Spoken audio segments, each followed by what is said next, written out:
Logistics Incorporation and 3 others versus Minister of Trade, Industry and Competition plus 11 others.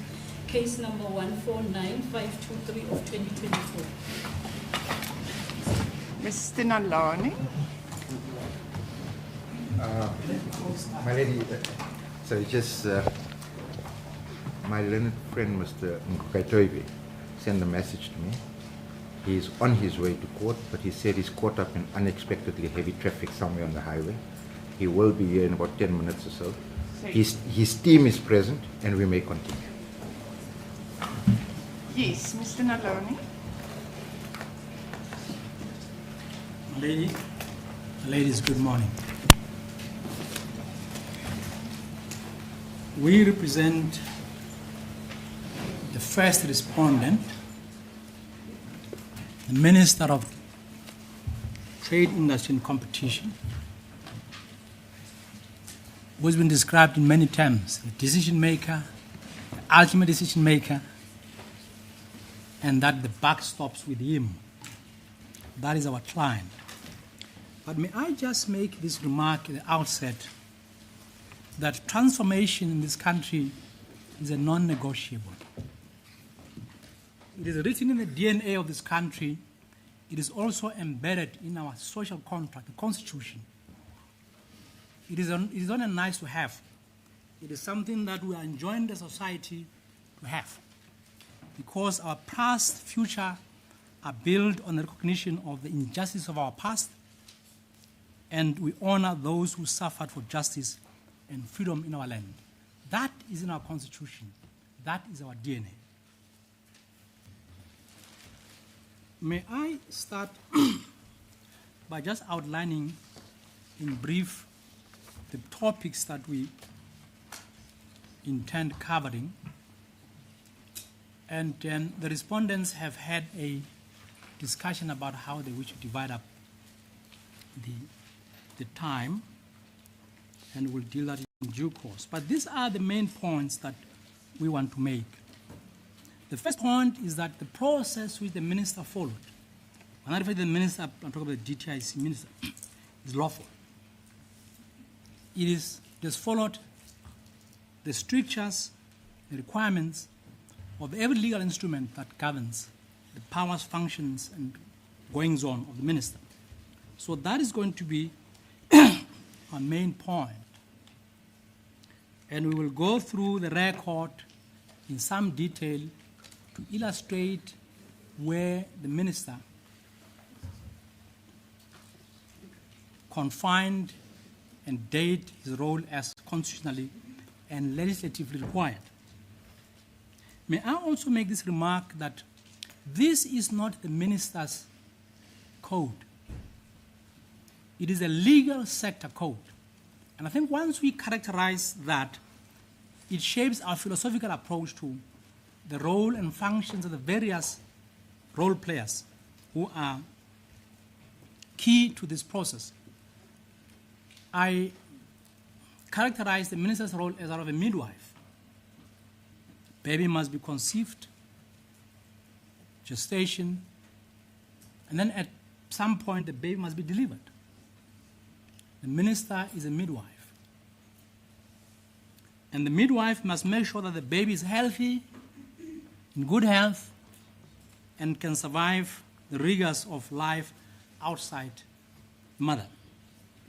And we characterize the role of the minister as such. And so, in looking at the architecture, the legislative architecture, one must bear those in mind. That's how we view the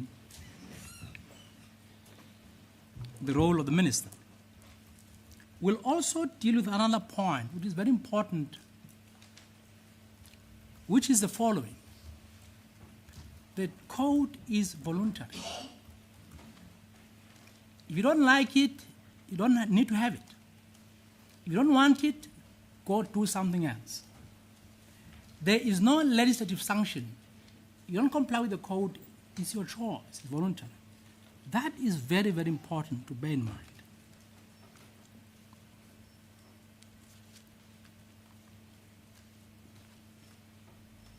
And we will demonstrate through the record that the process has been followed If I may make, before I start with the going through the records and the papers, when I thought about this case, it reminds me of some historical facts that I've read and came across in my youth and as I was growing up. Studying the South African history, we all know there was something called the Anglo-Boer War. History has corrected that to say it's a South African war. It was not the Anglo-Boer War. But we know from our history that there's been colonialism. The English were the colonizers in this country. And our Afrikaner compatriots fought against colonialism by the Brits. Our founding father, Nelson Mandela, writes somewhere that when they started Umkhonto weSizwe, they looked at all kinds of experience in the past, and one of the things they learned was from the African compatriots. They launched an armed struggle against the Brits to fight against colonialism. Now, one thing that the Brits did was to do a policy called scorched earth policy to break the back of African resistance. They torched all the farms and made sure that the Afrikaners did not have farms, did not have places to stay, to feed their kids, and to have the horses and oxen with which they could wage the anti-colonial struggle. Scorched earth policy. And another thing in simple terms means if we can't have the land, then we'll scorch it to the earth. We will burn it until you are expelled from the land. And this is what the English did to the Afrikaners. They said, we will scorch the earth. This created what was called then the poor white problem, because the Afrikaners were landless, they were wandering around the streets, and of course they formed themselves into a political formation. And we know that the National Party was a party primarily to take care of the poor white problem. They won the elections in 1948, and they built institutions which would benefit, uplift their people, the African people. Created banks, created big law firms. We had work from the big banks, Volkskas and others, to solve the poor white problem, which was created by what? The scorched earth policy. Here we are today, the black legal practitioners. They too have been the victims of scorched earth policies. There's a matter of historical matter which we all know, and here they are saying, we need a place in the sun. The applicants are saying, we want our code, we want our transformation charter, we want our own transformation charter which we think the minister should have produced, which we think the minister should have applied his mind in this way and that way. Would we say he should have not gotten rid of bursaries for black students? But that's their view. And the architecture of the imposition and development of a charter is that everybody is taken care of. Everybody's views count under the sun. Everybody has had their say. The applicants participated, which I'll show in the record, in the entire process of forming the legal practice code. They made comments. They had certain, as they should, concerns about certain structures of the code, which they articulated in the various stakeholder meetings, even to the ministers as then. Today, yesterday, they are rehashing arguments. They are rehashing issues which they had an opportunity, which the law, the architecture of the system allows for them to have done so. They are not asking the justices to say they must come to their aid. They must agree with them. The majority of the legal practitioners who signed off and supported the code have other views. This is not the code-making process. The court is not here to decide who is right, who is wrong. That process is gone, it's done and gone. Not only that, the structure of the code has created a new structure altogether, which is a mini-regulatory institution, on the code, I must confess, reading through the code is a very elaborate, it's not an easy thing. The stats, the targets. So we have a specialist body whose function it is to make sure that all of us, as practitioners to the system, they help us to interpret it, not only that, to execute it, to make sure that it becomes real in life. And that is the architecture of the system. But back to the voluntariness of it. If you don't like it, leave it.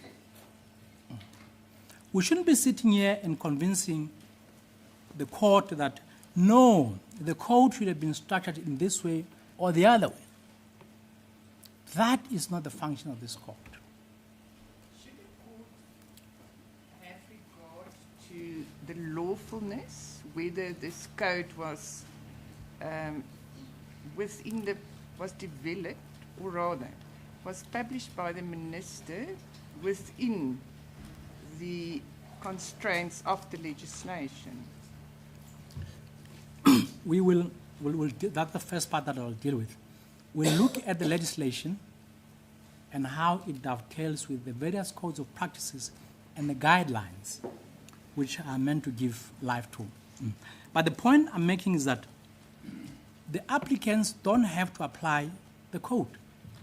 They can stick with the generic codes, which leadership yesterday remarked that, of course, according to the record, they say they are compliant, and there's nothing to gainsay what they're doing. They are complying with the generic code, and the generic code has not been abolished. It is still there. If you want to comply, you can comply and go tell your clients that I comply with the generic code, and you can get your work on the basis of the relationship which you have with your client and the commercial agreements which you have with. But now to come and say it is unlawful, we don't want it, it is irrational, it is unreasonable, it sets impossible goals, it doesn't achieve what it's meant to do. And you say the minister did not even read it. So this thing, he didn't even apply his mind to it. So you don't like it. You don't have to comply with it. That's the point that you're making about the voluntariness of the. Now, if we can go back to basics about the legal structure as well as how this was brought about. Of course, this is about lawfulness. Did the minister act lawfully or not? Of course he did. He has a duty. Section 9 of the Constitution says it is imperative. Equality is an imperative of this country. Not only in form but in substance. It is not only a form that you are all, of course, in principle, all equal before the law. But we know that in real substance, we're not. And we know that even gender is a big issue that plays a dividing role in our country. Section 9 and other provisions of the Constitution says you must put in place measures which recognize, one, that some people in this country have been discriminated against by past practice. Black people in general, women particularly. If human beings were as good as we think they are, we would not need laws. They would do the right thing. They would empower others. But we know that's not how it works. That's why we have the courts as well. Sadly not. So this is what the minister does. The minister says the Constitution enjoins me to do certain things. And not only does it do that in the Constitution itself, it has mechanisms. It says you must pass measures and laws. There can be no doubt whatsoever that the code is a measure contemplated in terms of Section 9 of the Constitution. And then, because of the subsidiarity of laws and implications, you can't rely directly on the Constitution to enforce and make sure that the laws are done and society is changed. An instrument has been put in place by the legislature, the Broad-Based Economic Empowerment Act 53 of 2003. It is in the in case lines, I can't recall. Yeah, or in fact, our learned friends were kind enough to give a hard Yes, copies. we did get a hard copy. Thank you. They just forgot about me. So the preamble is very instructive because it says preamble. Whereas under apartheid, race was used to control access to South Africa's productive resources and access to skills, whereas South Africa's economy still excludes the vast majority of its people from ownership of productive assets and the possession of advanced skills. Whereas South Africa's economy performs below its potential because of low level of income earned and generated by the majority of the people. And whereas unless further steps are taken to increase the effective participation of the majority of South Africans in the economy, the stability and prosperity of the economy in the future may be undermined to the detriment of all South Africans, irrespective of race. In order to promote the achievement of the constitutional rights to equality, increase broad-based and effective participation of black people in the economy and promote higher growth rate, increase employment of more equitable income distribution, and establish a national policy on broad-based black economic empowerment so as to promote the economic unity of the nation, protect the common market, and promote equal opportunity and equal access to government services. Underline government services. It is a matter of fact that the majority of black legal practitioners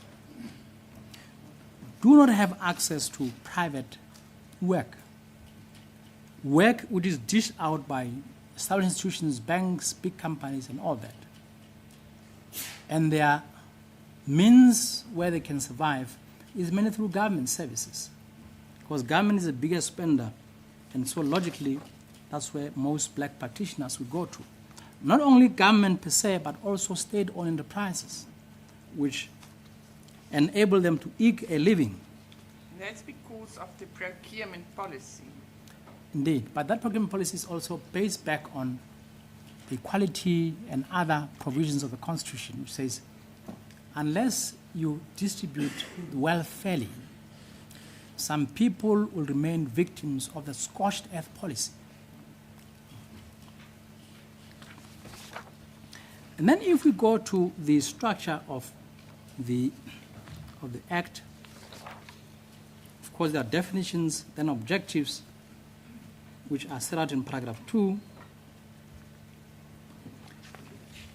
And 2B, D says, increasing the extent to which black women own and manage existing new enterprises, increasing their access to economic activities, infrastructure, and skills. And then 3 deals with interpretation. 4 deals with the establishment of Black Empowerment Advisory Council. Another Friends for Solidarity spent some time on this council, but in our view, it has nothing to do with what we're dealing with now. It is something else because it's function. Just ignore. The minister do not need to comply. Yeah, then we don't need to spend time on that. Now, I just want to make sure the minister does not have to comply with Section 5. Section 5, function of the council. Well, that's the council. So the council advises him, and he can either agree or not agree with them. But it's an advisory council. It makes broad policies and advice on matters of black economic empowerment generally. And would it be for the minister, if he thought necessary, to then ask for assistance from the council? Yes, he can. Let's see who the members are. In 6, is the president with the chairperson of the council, the minister, director general, 3 other cabinet ministers appointed by the president with their respective director general as alternates, not fewer than 10 or 15 other members appointed by the president. So when appointing, but that is the minister's prerogative. is to have appropriate experience, the people that are appointed. Indeed. That is 2A and 2B, to represent different relevant constituencies, including trade unions and so forth. But that would be for the president to decide. So I am just trying to understand, because before it was raised yesterday, it was not a point that I pertinently had. I'm trying to figure out where it fits in. So it is the minister's prerogative to ask advice from this council. It is not a must. No. And also the reference to trade unions and business committee at 2D, 2B, is to have as wide a representation of the cross-section of the community as possible. But this is not a sector code. Sector code is specific to a sector. So another for the solidarity, they are confusing this and the other sector-specific institutions. So this is good, because they are a trade union, they want to jump into this court, because as you asked yesterday, why are you here? And so they had to try and claw back. One of the things that they just see the word trade union, and they think, voila, we're in. But it's not, it doesn't work like that. Because this deals with policy generally, and then we'll then, as we go along, should that fit in with the generic code, for instance? Because the generic code is not sector-specific. So would that be an instance where this advisory council would, well, maybe I'm speculating. Maybe it's not this. They can give advice, saying, we need generic codes, for instance, and these are our views, but that's how far they get. The mechanics of creating those things is not within the council. It's the minister's prerogative and function. And if one looks at 9, that's where the minister's role gets sharpened.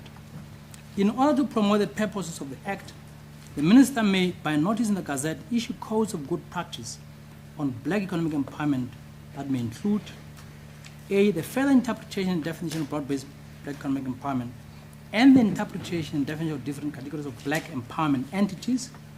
D, qualification criteria for preferential purposes for procurement and other economic activities. C, indicators to measure broad-based black economic empowerment. D, the weighing to broad-based black empowerment indicators referred in paragraph 6. E, guidelines for stakeholders in the relevant sectors in the economy to draw up information charters and codes of good practice for their sector. And we know the generic codes, the codes of good practices, they were developed before Minister Tau took office, from the time of Minister Davis. And this was in furtherance of Section 9. But for our purposes, E is critical, because we know from Statement 3, it fits in snugly with that.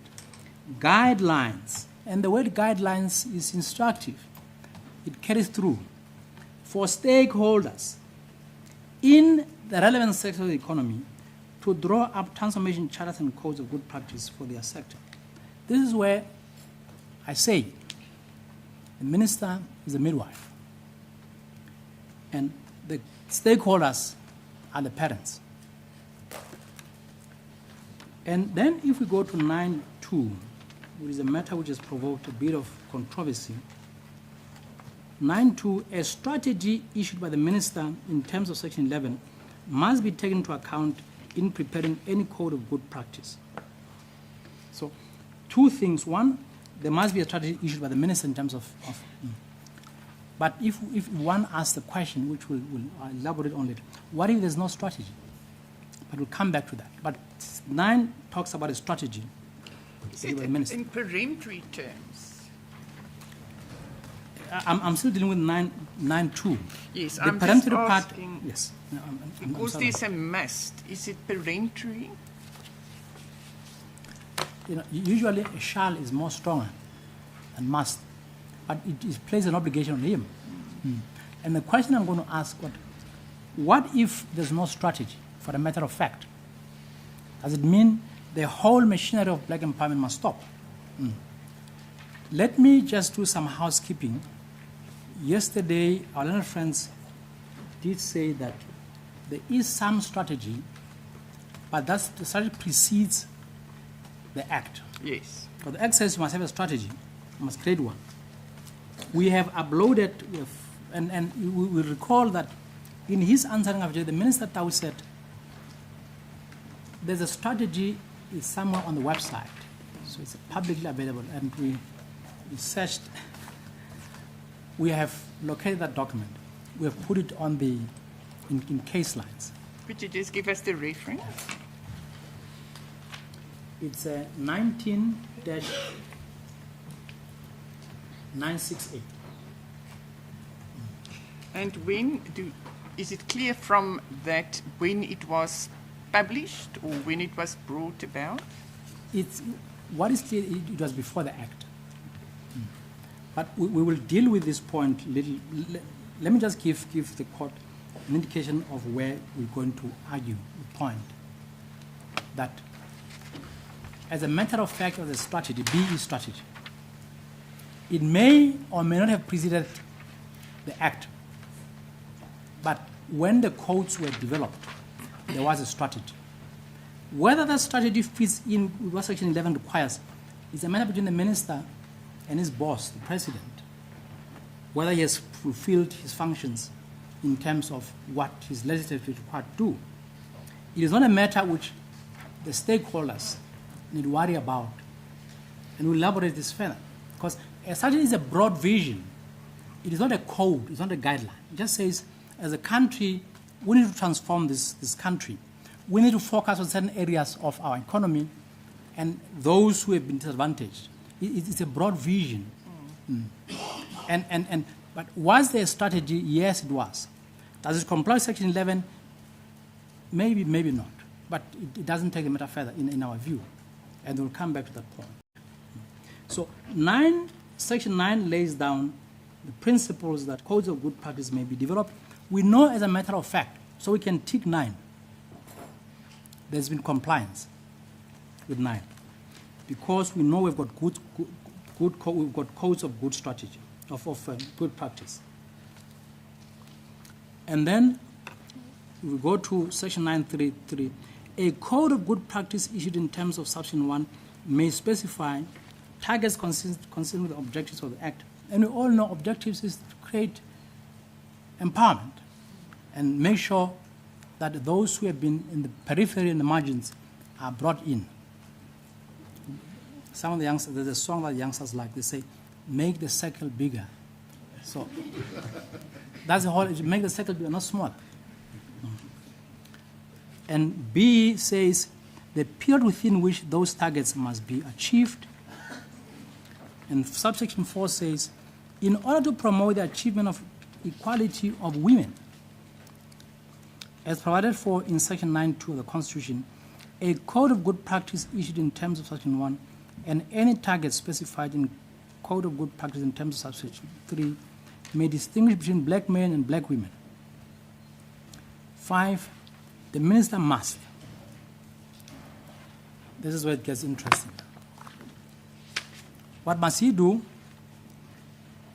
Before he issues replacing or amending a code of good practice in terms of Section 1, publish the draft code of practice of amendment in the Gazette for public comment.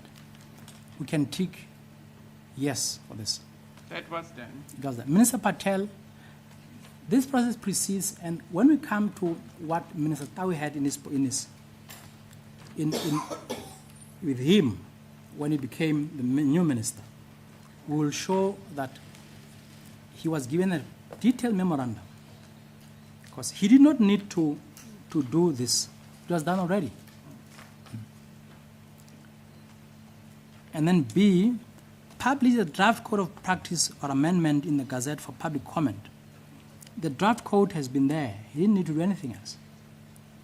So that can tick. And then B, grant interested persons a period of at least 60 days to comment on the draft of code of good practice or amendment as the case may be. That is why you see this court full, because some of the interested parties, they commented on this. Black Lawyers Association, all kinds of, so there has been proper compliance with 5B.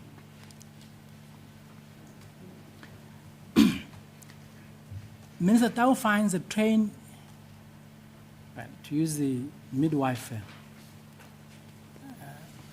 scenario, the baby is being born. Now he must come and deliver. So he can't say be born. Already been born. no, not yet. He must It's a deliver. full term. The full term deliver. He must deliver. He must deliver. Exactly. And that's what he did. And then 6 says, if requested to do so, the minister may, by notice in the Gazette, permit organs of state or public entities to specify qualification criteria for procurement and other economic activities which exceed those set by the minister in terms of subsection 1. We'll see when we go to the memorandum that the state organs were also consulted during the process of developing the code. And even I go back, there's a question which Justice Basson asked yesterday, and the question was, the minister comes into office, he is given a briefing, and then a month or two later, he then gazettes. And the question was, what did he do in that period of time? Did he consult further? Well, the train had passed. He could consult because the code were published, there were comments, they were revised, then found. He only had to deliver. He can't then say, let's redo this thing. It's already been done. It's already been done. And so he doesn't need to consult anybody. It would be unfair to the people who, in the last 2-3 years, have been commenting, attending meetings, and whose comments were taken into account in the further development, for the minister then to consult somebody else. Who does he consult? He can't consult his friends. He has consulted the sector. But that has been done already. So there's nothing else for him left to consult. And then 7 says, a code of good practice remains in effect until amended, replaced, or repealed, which is what is the case now. We have a code of, the code of good practice there has not been amended yet. Now we go to the status of codes of good practice, section 10. Every organ of state or public entity must apply any relevant code of good practice issued in terms of the Act in determining qualification criteria for the issuing of licenses, concessions, or other authorizations in respect of economic activity in terms of any law, developing and implementing a professional procurement policy. C, determining qualification criteria for the state or state-owned enterprises. D, developing criteria for entering into partnerships with the private sector. And E, determining criteria for the awarding of incentives, grants, and investment schemes in support of broad-based economic empowerment. Now, 2A, we get, that's where the minister now comes in.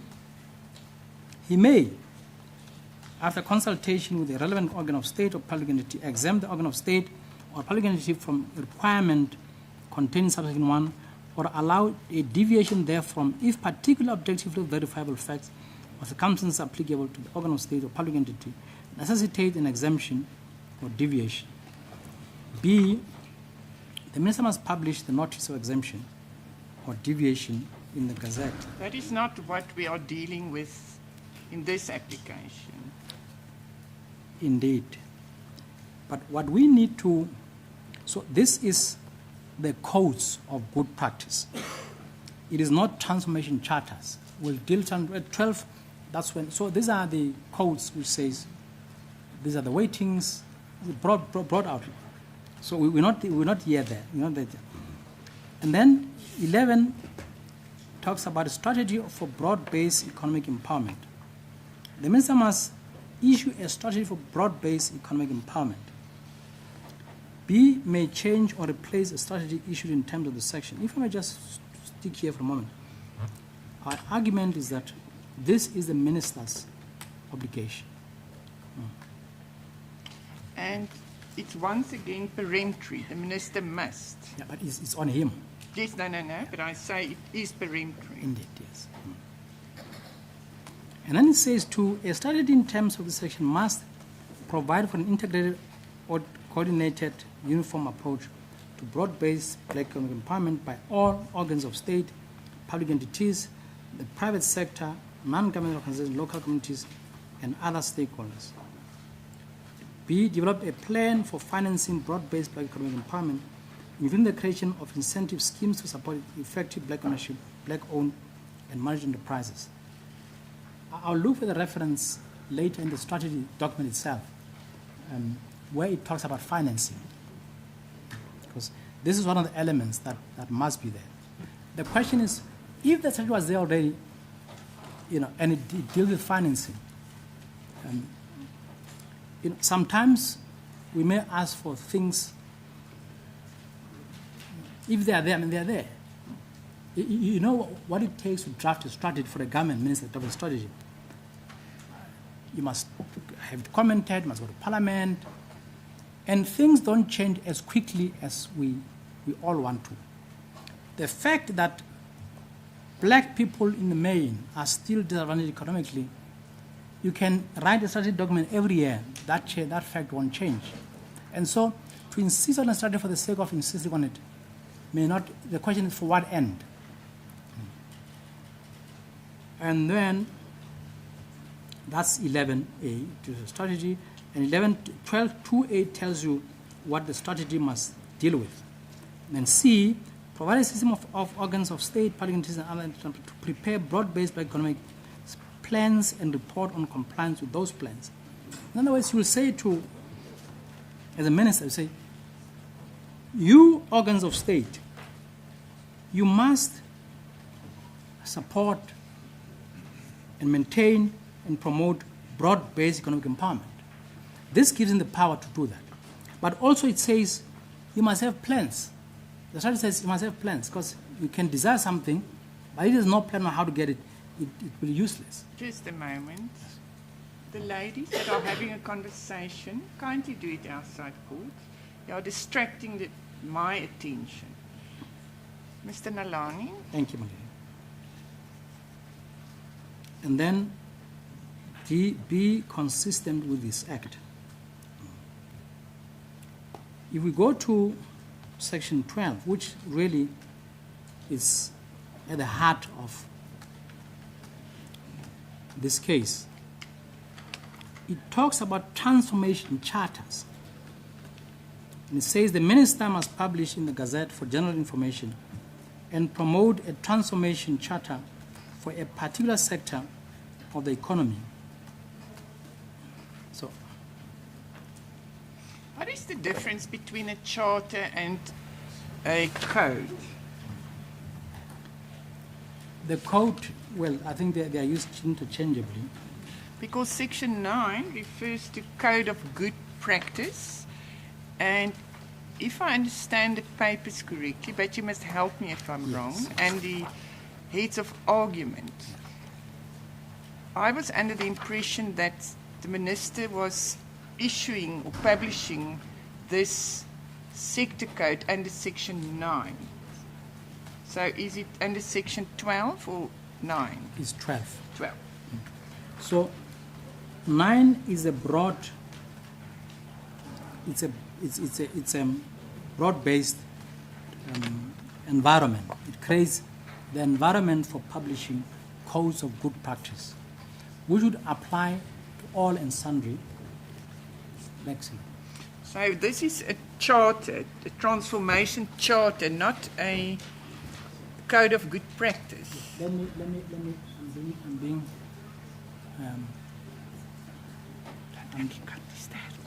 so the legal sector is called Broad-Based Black Economic Empowerment Legal Sector Code of Good Practice in terms of section 9.1 of broad-based. So the code is called the Legal Sector Code.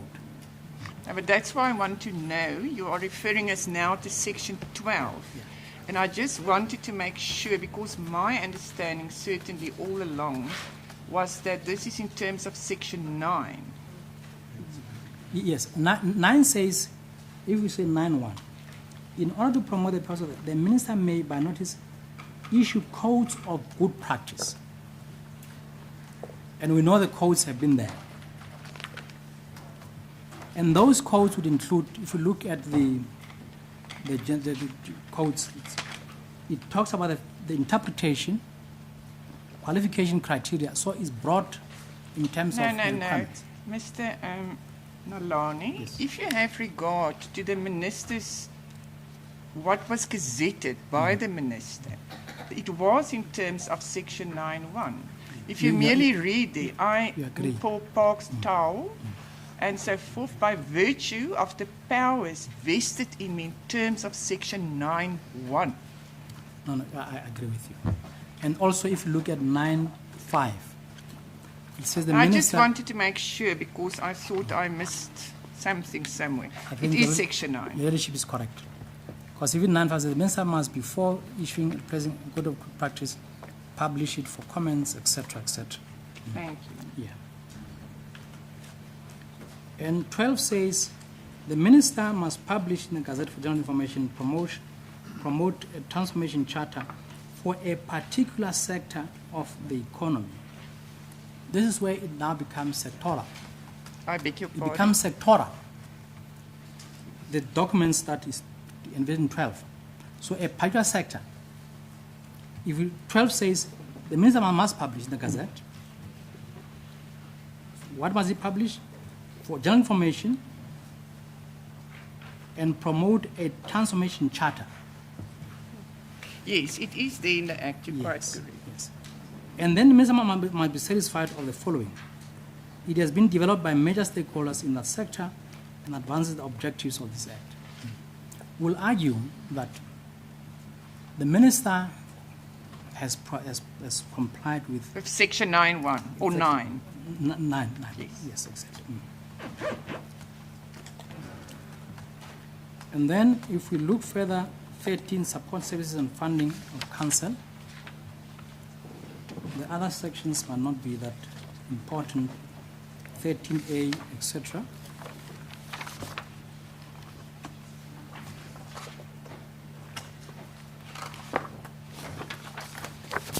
Then let's look at what this minister did in implementation of the B-BBEE Act.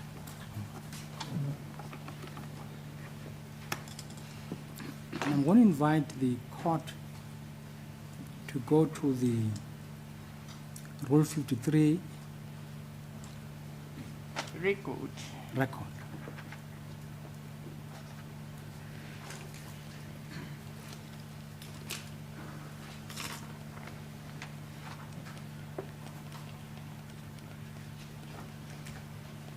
The record has got various pockets.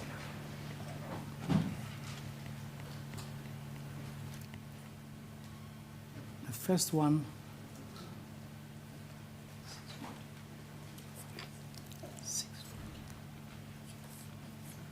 at 614. Is it 06-14? 6-14.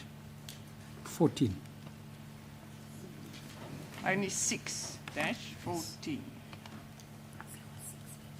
No, there's nothing on case lines. 06-14.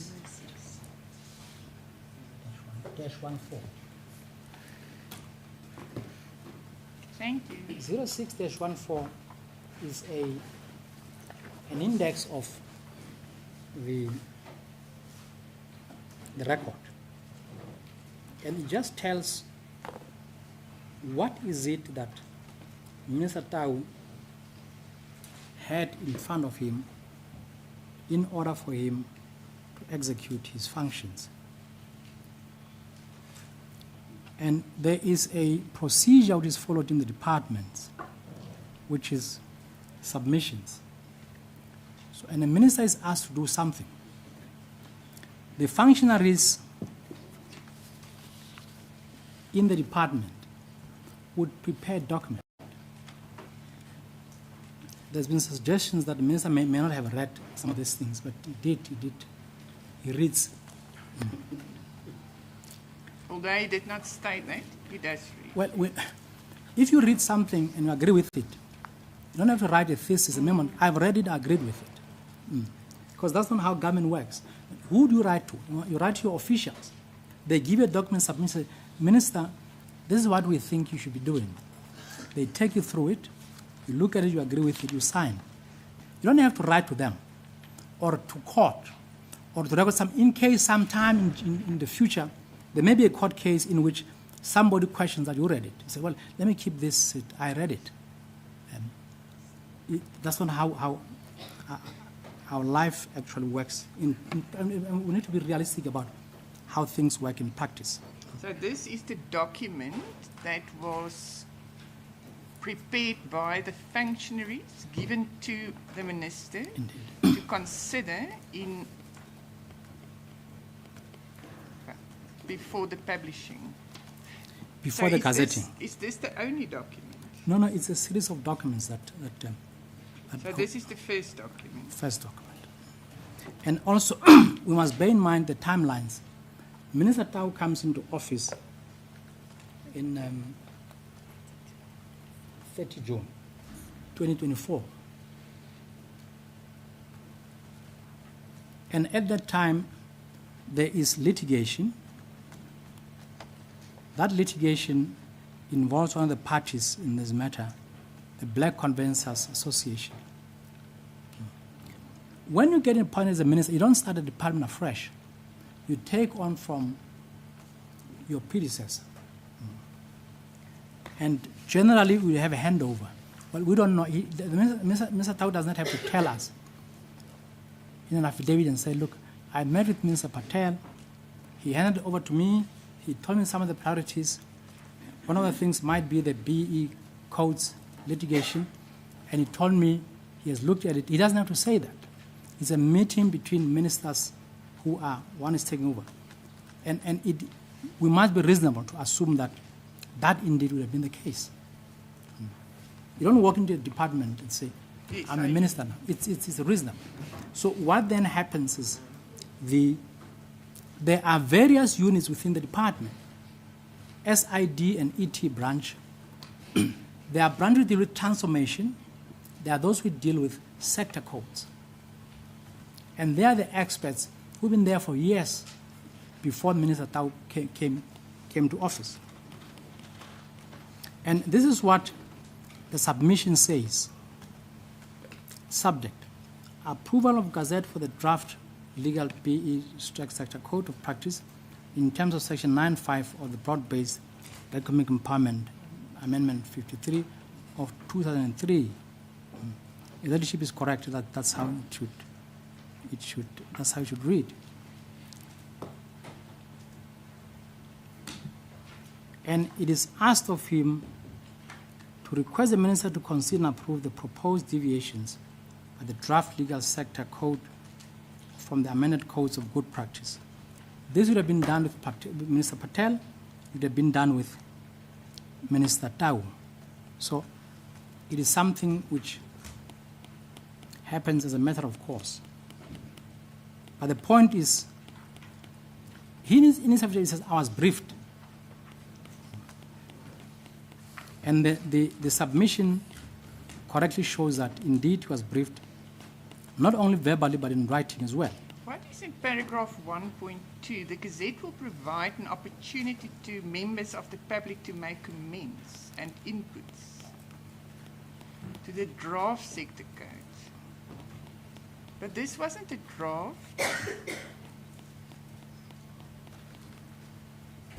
1.2, to request the minister to consider, and the next sentence, the Gazette will provide an opportunity to members of the public. My lady, I think I'm probably looking at the one that was sent to Minister Patel.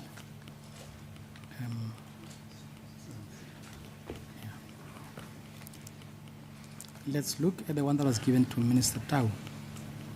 So this is not the one. 06-14. Yes. Give me a few minutes, lady.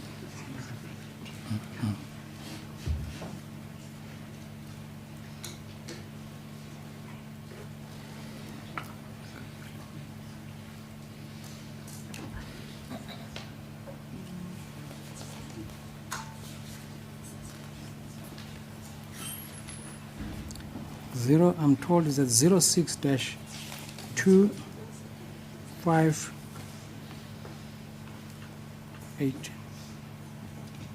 06.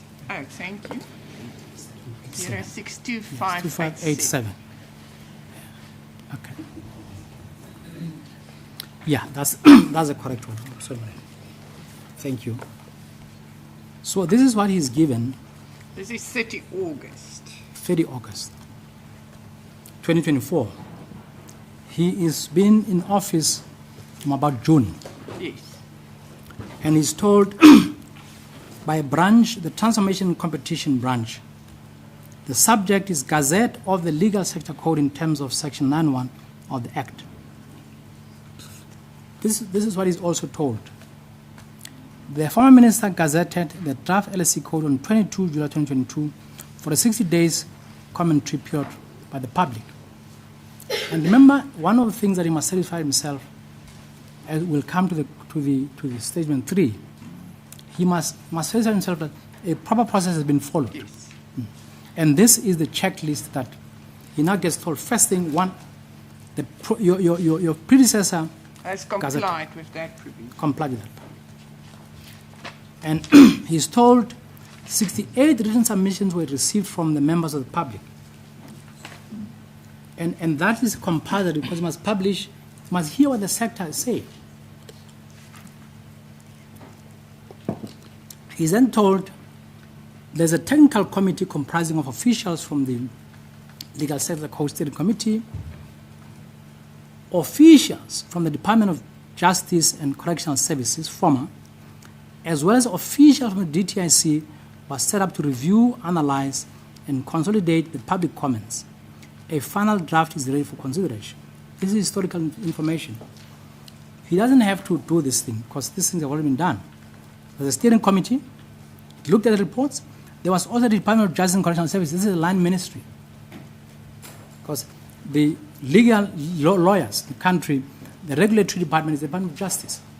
You've got the LPA, LPC, Legal Practice Council, and then this is where now you see the involvement right at the outset of the departmental officials. And I must say, it is deliberate that the minister comes right at the end to Gazette, because he can't be involved in the discussions, in the reviews and all that. Otherwise, he'll form a view. He won't be independent at the end of the day to say, have you followed the processes? Officials are. And only officials can tell him what has been happening since 2020 when the first code was, the first draft was published. Mr. Nalani, just remind me, when was the application brought against the minister? That will now be the previous minister, Minister Patel. Just more or less which year? Yeah, let me ask for help.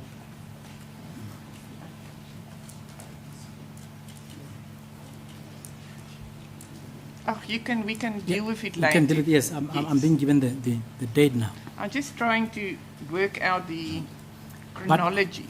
But what we can accept is when he took office, the litigation was ongoing already. And that was, well, it's not on the paper, so it's not fair to ask him. Yeah. 13 May 2024, the litigation. I beg your pardon? 13 May 2024. And the reference is 06-2. But just the date is May 2024. So it's shortly before the minister took office. Yes. On 13th of May, Minister Patel was in charge. And that is why he deposed the affidavit opposing. Yes. Yes. I say so. It's shortly in May of 2024. The previous minister have these problems, which he states under oath. And then at the end of June, Minister Tau takes office. So it is more or less a month after these problems, and then he takes office. I just wanted to get a timeline. Thank you, Malay. If we look, the submission is 30 August 2024. Yes, your leadership is correct in terms of the timelines. Now, the last bullet point on page 062587 says, it is recommended that the Minister considers and approves the Gazette and Legal Sector Code practice in terms of Section 9.1 of the Act. It is no longer Minister Patel now. Minister Tau must exercise his powers in terms of Section 9.1 of the Act. And then if we turn the page 06-2588, there's a document called Submission Title, Gazette on the Legal Sector Code in terms of Section 9.1 of the Broad-Based Economic Empowerment Act for the 6th of 2013. And of course, these are government references. They say, number 1, submission content, the fact sheet.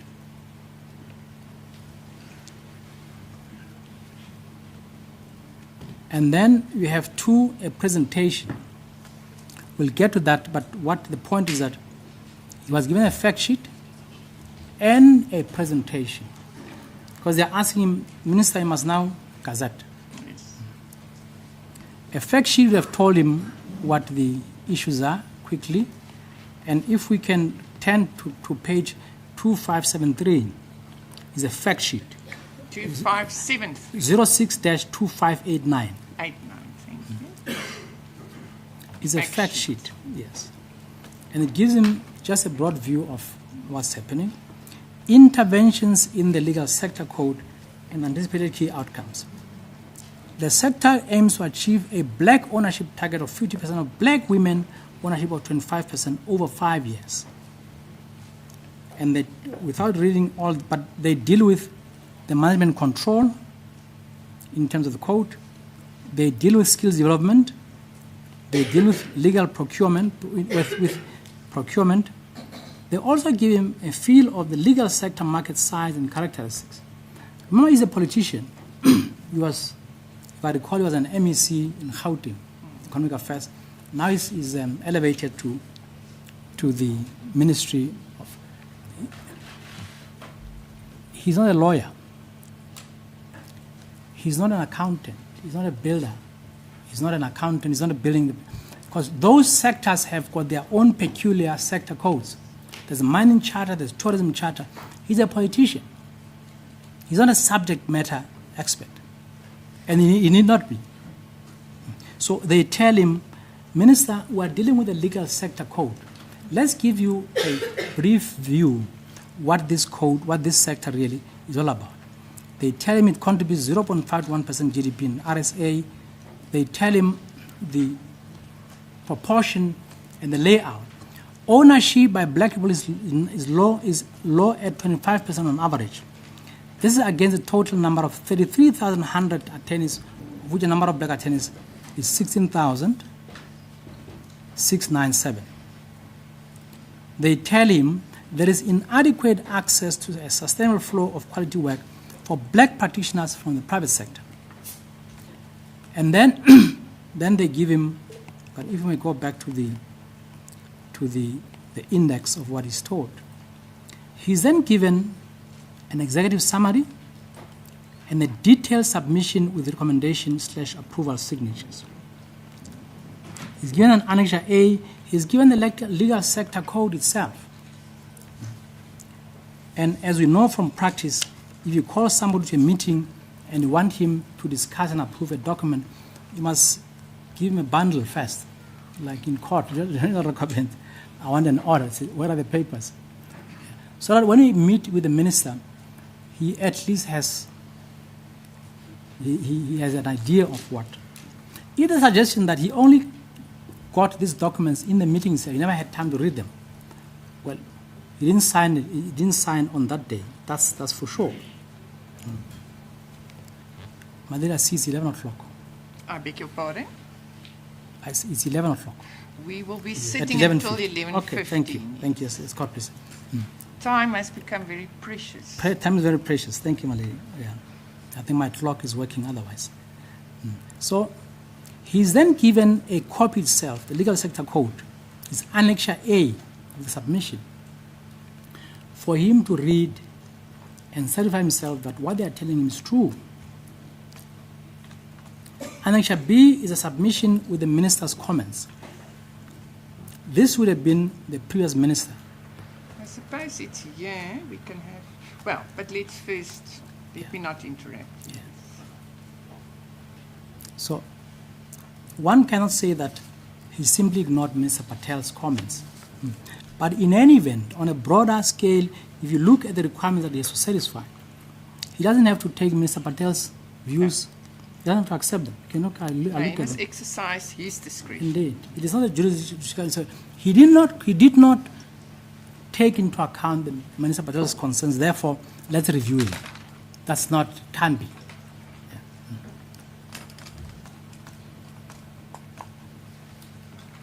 And then they give him an application for approval of LSC.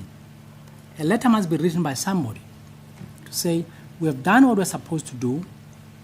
Let's now have the code signed. They give a letter of support from the line ministry, and perhaps we should go there. It is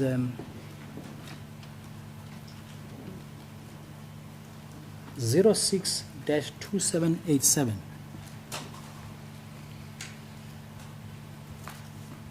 I see there's somebody called Korwane, Max, who's keeping, oh yeah, people are helping. Thank you too. They're helping us to direct. This is very helpful. Very helpful.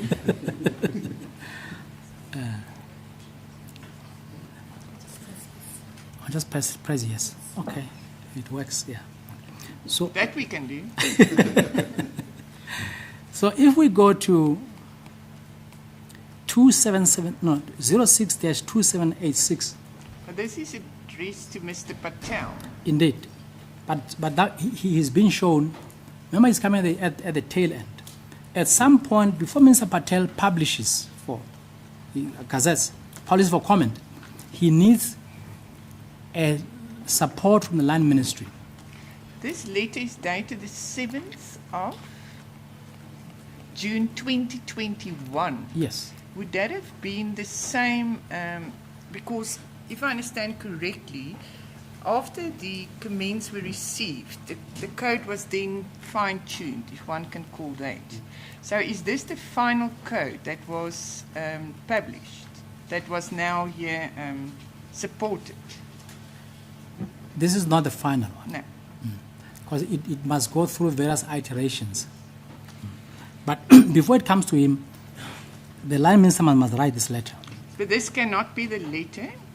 It does not make sense to me. I might be wrong. Chronologically, this was given on the 7th of June, 2021. Yes. It's But correct. leave it. Maybe it's not taking the matter any further. I just thought No, but this it's was important. the letter of support from, Justice. yes, Yes. pertaining to the fine-tuned. Let me say the following. In broad outline, the sector goes out, prepares its own consultative process with its constituency. Okay, so in 2021, the line minister, Justice, was already satisfied. He supports. He supports, yes. Thank But what Justice does as of this date, he's giving a narration to the Minister of DTIC Yes. to say, I'm supporting this because of what I've seen happening. Would have seen from the first submission letter, the document right at the top, where the executive summary has been told there was a steering committee comprising officials from the DTI and from Justice as well. So the Minister of Justice would have been briefed coming along, and his people would then say to him,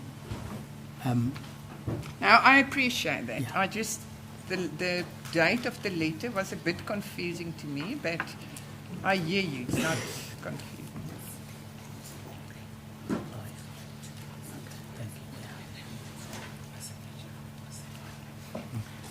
so I'll come back in a minute to the statement 003, which lays down the points, guidelines. And somewhere in the submissions, they also tell him, the code says, Section 006, if you are developing a sector code, these are the steps that you must follow. And one of the compulsory steps is that the land minister must support. So in other words, the lawyers can't simply go and camp at the Minister of Justice's office and say, hey, we have a sector No. code. I totally appreciate Yes. and understand that. Thank My only question was the date, but Thank I understand. And Follow this, you now. Yeah, this is what he says to Minister Patel, this is Minister Lamola, at 06-2786. Says Mr. E. Patel MP, dear colleague, letter of support in respect of the legal sector code. The legal sector code, the Legal Practice Council initiated a process to facilitate the development and adoption of a B-BBEE legal sector code in terms of Section 9.1 of the Broad-Based Black Economic Empowerment Act 2003 in order to advance the transformation of the legal profession. Until now, legal practitioners who are attorneys are being measured in terms of the generic codes of good practice, generic Is it codes. necessary to read the whole Okay, letter yes. into the record? I'm just asking, there might be a good reason. I do not want to interrupt. Okay, I just think that that letter that was written 2021, yeah. whether what we are concerned, yes, well, it does play a role because Minister Tau had regard there too. It plays a role because it is part of the legal requirements Yes. for producing So a code. that was complied with. That's complied with. So I'm doing a checklist. Yes. Yeah, and So what? we can accept that was complied with. Yes, but just to read the last paragraph, the concluding paragraph on 06-277. I am now pleased to inform you that the process has been completed, and as a minister responsible to be the policy custodian of the legal profession, I hereby offer my unreserved support for gazetting the legal sector code. I am satisfied that the aligned process has not only undergone vigorous engagement and consultation with majority industry associations, but also has been tested against the alignment principles as required by B-BBEE policy framework and legislation.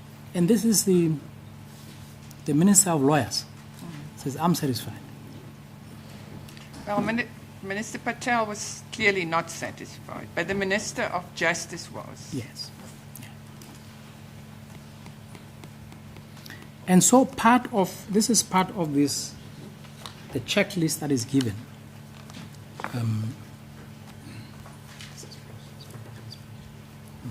So he's given the letter from the minister.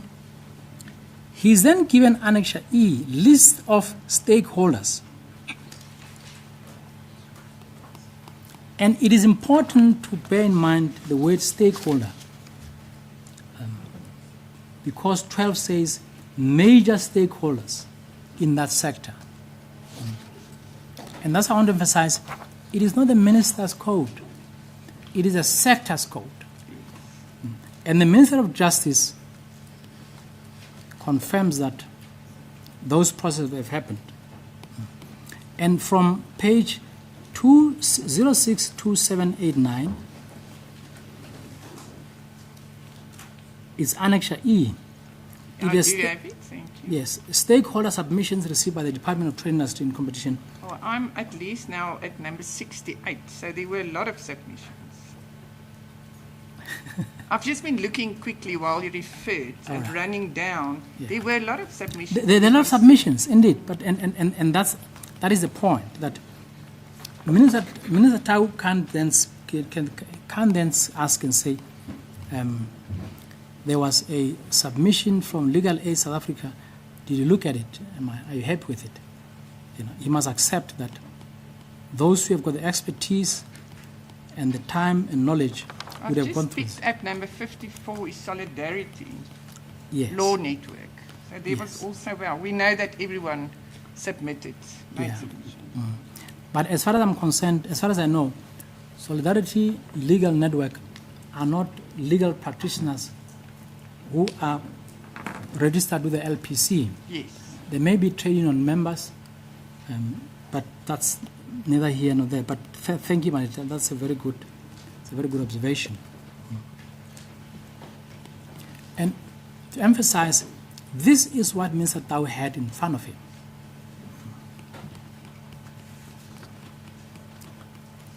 And then if we go back to the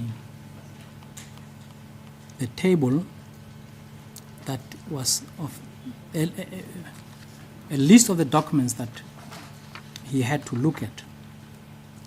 Annex F, list of stakeholders who and participants consulted. But more importantly, Annex G, technical committee appointment letters. It's on 06-2810. I'm looking at my computer to see if somebody is not going to take me there. Let's see. Should we take the adjournment now? That, indeed, Manette. The court will adjourn until 11:30.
And as far as time is concerned, I have eaten from my colleague's time, so if I'm a bit slow, it's not because... No, because your submissions are extremely valuable to this bench, because you are appearing for the decision maker, aka Mitwa. So, no, it's very important. Thank you, Valerie. Yeah.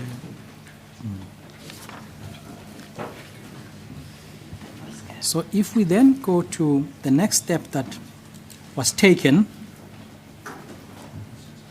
it's Annexure F, not G, Technical Committee Appointment Letters, 06-2810. 280.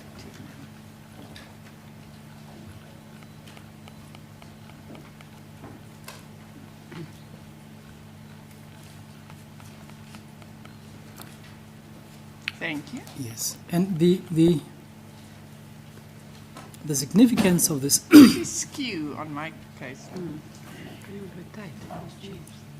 Yeah, it's the other way around, which is not very friendly reading. But the point is now the DTIC steps in now, in the chain of steps that have been taken. The DTIC, not the minister, but the department itself, they then appoint members of a committee to consider written submissions on the draft legal B-BBEE sector code.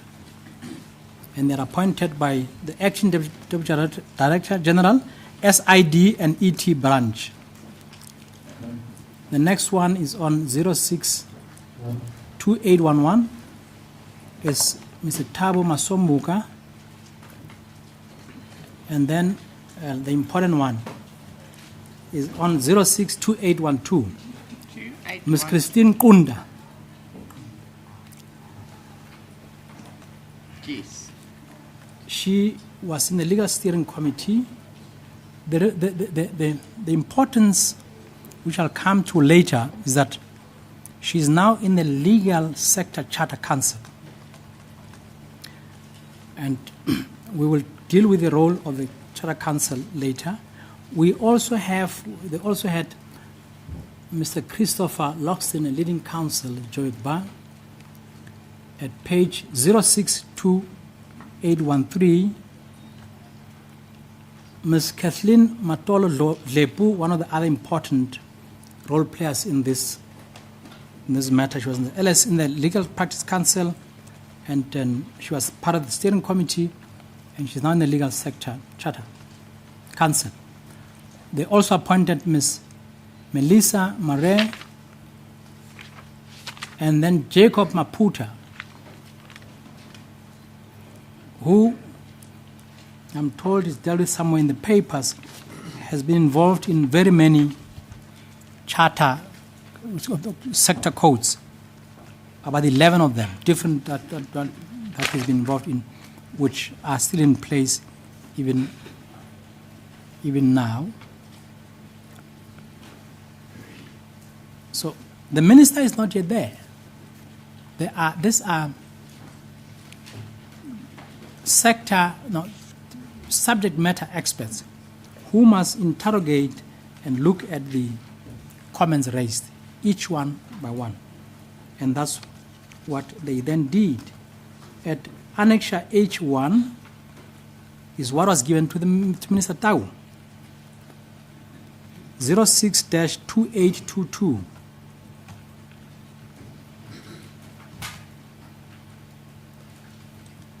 Stakeholder submission. Yes.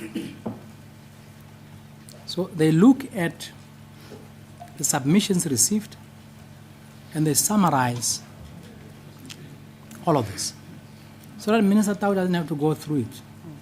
Can receive a report. What do they say? They look at what each commentator had to say. All 68 of them. All 68.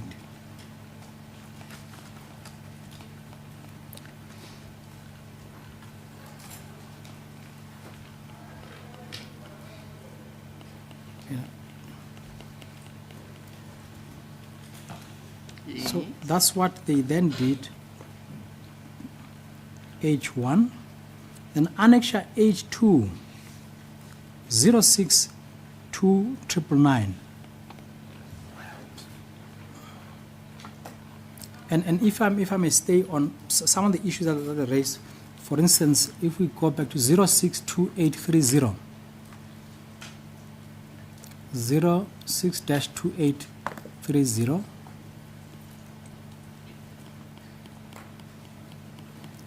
this is a summary of commentary by Allen and Overy, South Africa LLP, one of the major international law firms. What they raise issues with or raise comments on, for instance, on page 062829, they raise issues about clause 18, the ownership scorecard. Yes. There's management control scorecard, clause 19. So they deal with all these issues that we are now called, this court is now called on to decide, which were debated and dealt by the steering committee. May I just ask this? Obviously, the minister must be satisfied that the correct procedure was followed Indeed. in collecting the submissions and the whole process that spanned over about 3 years. Indeed. But then he's confronted with this document that refers to very complex substantive issues pertaining to what is contained in the legal practice code. What is his role, according to the minister, when he receives that? To what extent must the minister interrogate these submissions? Maybe if you could just elaborate. I'm just trying to understand exactly what the minister's obligation is and what he has actually done, especially regarding the substantive submissions. Well, one thing that he doesn't have to do is to read every submission. That's he can't have to do. One thing he doesn't have to do is to... Just a moment. That light, can someone just... It's shining right in my eyes, I don't know. Just turn it... Thank you. Mr. Nalani? Yes. I do apologize. Thank you. In his affidavit, but perhaps let's look at what the law says he must do. Because it comes at the tail end. Section 9(1). Section 9.1. And also the guidelines. We go to the guidelines now, which tells what he has to do. Of course, the law is broadly regulatory in nature. It is not specific. It doesn't say to him, you must give us a memorandum summarizing what you did. You must tell us you have read all these sections. You must tell us that when you read them, how many pages. It's not like me doing an account for the state attorney. They want to know how many pages I've read, when, and what I've done. So he's a minister. So this is what the Section 9 as a leadership says.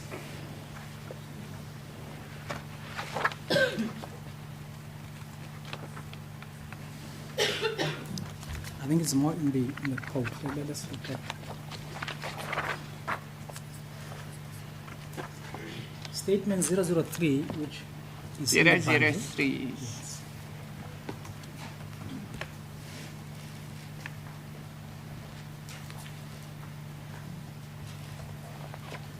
Paragraph 3.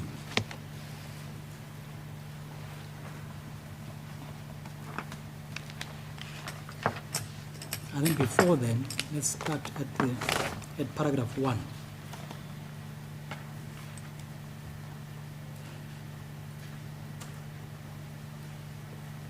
One deals with the manner of gazetting transformation charters under Section 12 of the B-BBEE Act, 1.2, the process for developing and gazetting sector codes under Section 9 of the B-BBEE Act.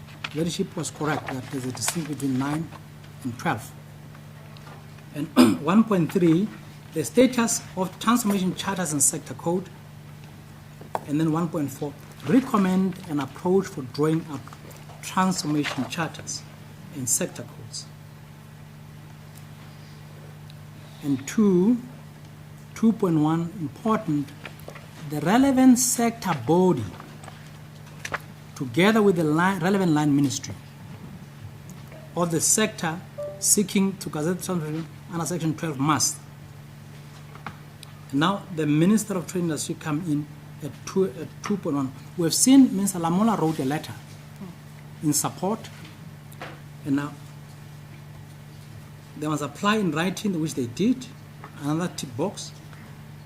2.12, provide evidence of compliance with Section 12 of the B-BBEE Act as amended. 2.2, the Minister of Trade Industry may refuse an application to gazette a transformation charter if the applicant has failed to comply with Section 12 of the B-BBEE Act as amended. So one of the things that he may refuse, but it means he'll have to satisfy himself that there's been no compliance with Section 12 of the B-BBEE Act. And then 2.3, the Minister of Trade Industry refuses to grant, if he refuses to grant, he must notify the applicant of that decision in writing within 2 months, and the applicant may reapply for the gazetting of the transformation charter by revising its submission. Then 2.4, the Minister of Trade Industry must gazette the transformation charter as soon as it is reasonably possible following the granting of an application under Section 2.1. I accept that he has to take all of that into account. But if we accept, and we haven't debated yet whether this is a legality review, a partial review, but put that aside. If we accept this is a legality review, then when it comes to the exercise of a public power, a court has a certain approach when it looks at the exercise of such a discretion. Now that's broadly where I'm getting at, is taking or bearing in mind that this probably is a legality review, then certain things are expected of the decision maker. And that is maybe in that context that my question is focused. So that the case that we uploaded, 19-945.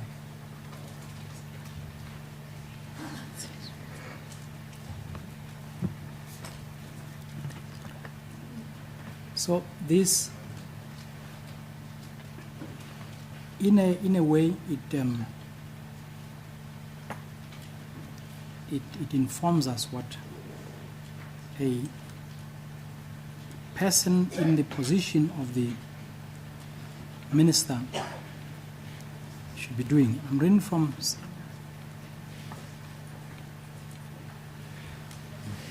paragraph 20 of the judgment. And as I recall, it tells us what a person in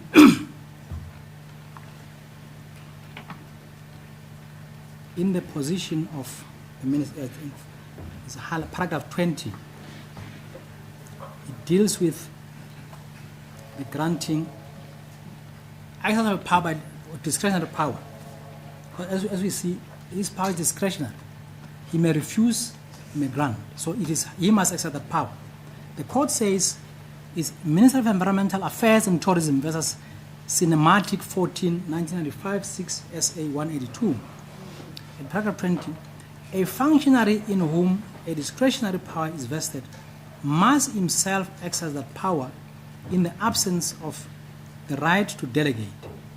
In Hofmeyer versus Minister of Justice and another 1923 SA 1086 at 117 FG, King J formulated the rule as thus: it is well established that a discretionary power vested in one official must be exercised by that official or his lawful delegate, and that although where appropriate he may consult others, and obtain the advice, he must exercise his own discretion and not abdicate in favor of someone else.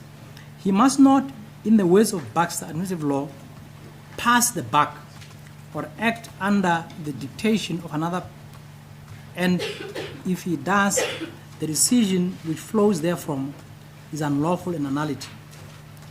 As to the reliance on the advice of another, the functionary would, at the least, have be aware of the grounds on which that advice was given. But it does not follow that a functionary, such as the DDG in the present case, would have to read every word of every application and may not rely on the assistance of others. Indeed, given the circumstances, Parliament could hardly have intended otherwise. What this other functionary may not do could hardly, what the functionary may not do, of course, is adopt the role of a rubber stamp and so rely on the advice of others, that it cannot be said that it was he who exercised the power. If in making a decision he was simply to rely on the advice of another, without knowing the grounds on which that advice was given, the decision would clearly not be his. But by the same token, merely because he was not acquainted with every fact on which the advice was based, would not mean that he would have failed properly to exercise his discretion. This would be particularly so if that advice was merely one of the factors on which he relied to arrive in his ultimate decision.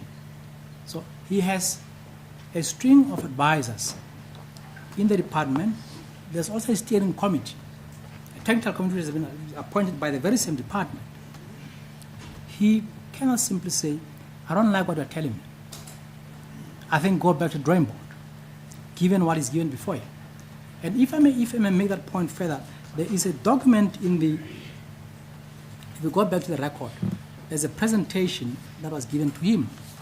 So he wasn't given textbooks to go and read and answer questions. He was also given a presentation which summarized for him what, because sometimes it's very difficult to just read, but when you are advised in writing, verbally, and you are able to ask questions, it helps as well. So the point of the matter is that, yes, he ultimately has the power, but he can rely on the advice given. And once I find the reference, I'll go to the presentation, which shows that he had the information in front of him to make a decision whether or not to gazette. He didn't need 6 months or a year. That was done for him by his predecessors. And the sector. Obviously, you heard the applicant's criticism, especially directed at the answering affidavit of the minister. If I can briefly summarize, it seems to say that the minister just rubber stamped the legal sector code as was presented to him. May I just ask you to just give me a brief summary of the minister's response to this criticism? Does it have any merit, or should we reject that? It must be rejected offhand. We live in a real world. A politician who has a Department of Trade, Industry and Competition is not a DG. He's not a DDG. He's a minister. He's in charge overall. That's how life works. You walk into a department, you say, there's this issue about BEE. It's part of the strategy of the government, and this department in particular, to articulate and formulate and make sure that that happens. You say, what happened? They give a briefing, they give notes, they give a presentation. You say, I agree. He did what any sensible official would do in any circumstances. Thus, criticism is not justified at all. The suggestion is that he just came, was shown a piece of paper, and he signed without reading it. He had meetings, and he was told what happened. And he reads. I mean, to suggest that he doesn't read without, now the onus is sheet on him. Minister, we think you didn't read. Show us that you have read. It's the other way around. It's like asking a judge to recuse himself. That's a good example.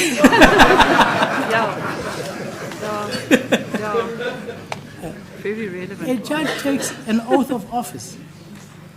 They take an oath to uphold the law, and so you must assume, until otherwise proven, that they are acting otherwise. A minister of government, as learned as Mr. Tau, can be assumed to know what he's doing.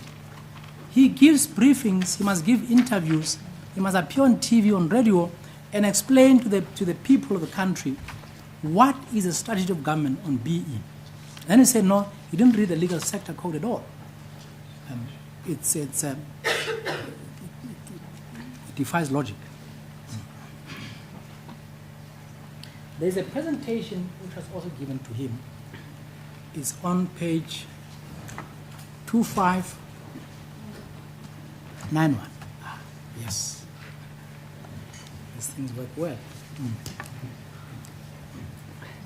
06-2591. Presentation at the Minister of Trade Industry and Competition. Legal Sector Code. 20 August 2024. But page 06-2592, there's a presentation outline which is given to you. Background, legal provisions of sector codes, the purpose, objective, challenges in the legal profession, evidence to justify the development of the legal sector, specific provisions of the legal sector code, elements of the legal sector code targets, key comments against the legal sector code. He's told there were certain concerns and comments against him. He is in this meeting. And he says, I was briefed. Now, what he says under oath, I'm briefed. You can't doubt his word. And then the last bullet point that says, ground for supporting the Gazette in the legal sector code. So he's given this roadmap. We'll tell you the background, we'll take you through the point. Then at the end of the day, we are going to ask you to sign. And sign or refuse, yes. And he didn't sign on the same day. He signed, he signed in September. So he must be taken to have a time to breathe and consider what was given, at the very least. At page 06-2592, the background is given in a schematic fashion. He's told the background 2021, 2022, 2023, and 2024. Those are the summaries. And then at 06-2594, he is given the legal provisions of the study. They are explained so that he can understand as well. And if I may go back to 2592, there is that box which says 2024. It says submission for the Gazette or the LSC under consideration. Issues raised by Minister Patel, evidence-based justification for deviations and action outside the past and minister's mandate. Amended LSC and evidence based on sectoral characteristics and empirical research submitted to justify deviation. So he's told, with the general code, you can deviate. And I think my friends admit that mere deviation from the general codes is not unlawful. In fact, it is embedded. It says you must deviate. Yes, on that, there are three riders to that. Yes. If one deviates, it must be for one of those three reasons. Yeah. So we'll get to the deviation memorandum, which also served before Minister Patel, because the steering committee prepared a detailed memorandum. But this is what was discussed with him. The presentation says, at least he was presented on the issues raised by Minister Patel and the deviations. And they go on challenging the legal profession, 06-2596. Evidence to justify the development of legal sector code at 06-2597. They take him through the whole program and diary. 2014, they tell him about the research by the Center for Applied Legal Studies and Foundation of Human Rights. 2014 shows corporate law firms surveyed are dominated by white males. Now, one of the criticisms was that the data is too old, 2014. But this court can't help us on that. Can't help this resolving this issue. The point is, they had data. You can criticize this, and I think some of the stakeholders and commentators said, yeah, it's too old. But some things don't move as quickly as one would like it to. And the fact of the matter is, as we stand now, we can go back to 30 years ago. There's been some movement and change. If you subject that to statistical analysis, things don't change in a day, maybe a decade or so. Things tend to move. So the criticism that is laid is too old is not justified. And this court can decide that issue. They then go on to talk about the provision of the legal sector code.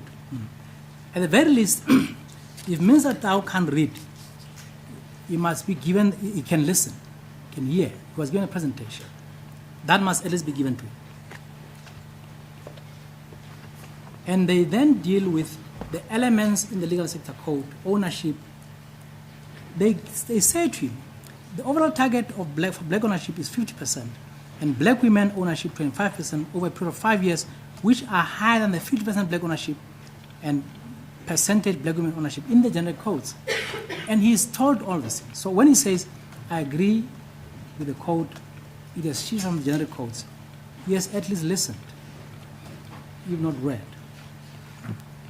And they deal with all these issues. Skill development on page 06-2602, enterprise development, and they deal with the transformation fund at 06-2603. We would recall the reference in the strategy document, which might be not in line with Section 11. There is reference to funding of empowerment companies and institutions. And here is a transformation fund, which is proposed to be established to be utilized for skills development.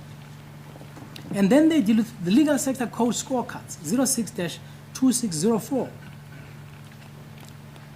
And most importantly, they look, if you look at on the right, left-hand side, ownership, fundamental control, skill development, they give the weightings in line with what Statement 003 and Section 9 would say you must do. You must give weightings. And then there's a scorecard for advocates, 06-2606. We too must comply. And there are compliance targets which are set out from 06-2608. If we look at the first column, monetary threshold for LSMEs generating more than 25 million per annum, ownership, voting rights, and there is a progression of how long you should need to achieve those targets. Year 1, 30%, year 3, 40%, year 5, 50%. And all these elements are addressed comprehensively in the submission to him. And he's there listening. And then if you look at 06-2619, issues raised against the legal sector code during public comment period. He's told Minister, this has not been smooth sailing. There are those who do not, have got issues about the sector code. And they addressed to him the legality at 06-2620. They tell the Minister, there has been issues about constitutionality. Some people have said this code might not be constitutional. They say, in response, it is admitted that none of the provisions of the LSC are contrary to the Constitution. The LSC is designed to ensure that the constitutional right to equality is given effect. Thus, the issue of constitutionality is invalid. Legal opinions were presented by the DOJ in support of the constitutionality of the LSC prior to the Gazette of Public Comments, and they affirmed that the LSC is not unconstitutional. So he's told the law is on your side, Minister. There are issues about right to fair trade, they deal with that. And one other thing as well, which is a point here, it's about the codes. The point that was raised was development of the LSC does not comply with the requirements of the B-BBEE Act and the codes. And they deal with this issue. In response, it is submitted that all the requirements and processes were fully complied with, and there is evidence of extensive consultations where all stakeholders were involved and also given an opportunity to submit inputs. The LSC is supported by the Minister of DOJ, who was also approved by Cabinet. He doesn't have to ask for information, this evidence. He's told, and he must accept it. And let me just pause here before I forget. There is a criticism about the affidavit of the minister where he said, almost suggests that he has no option but to gazette. And that was taken as almost putting his arm in the air and saying, I have no option. I'll find the reference now. But what he says is part of responding to the case. He explains in a number of paragraphs. He says, so my learned friends only quoted one paragraph where he said, I'm duty bound.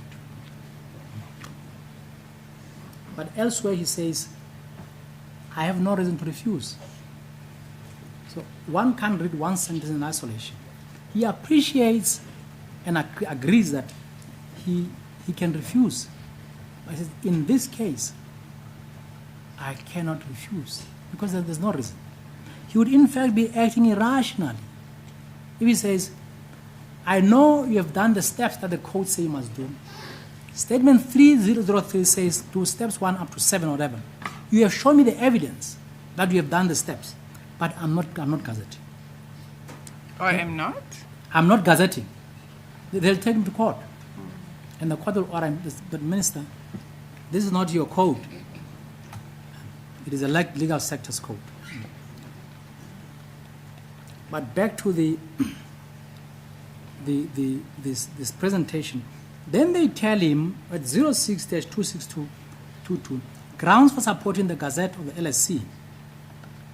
Bullet point 1, all requirements have been adhered to and there is sufficient motivation in support of the Gazette of the LSC.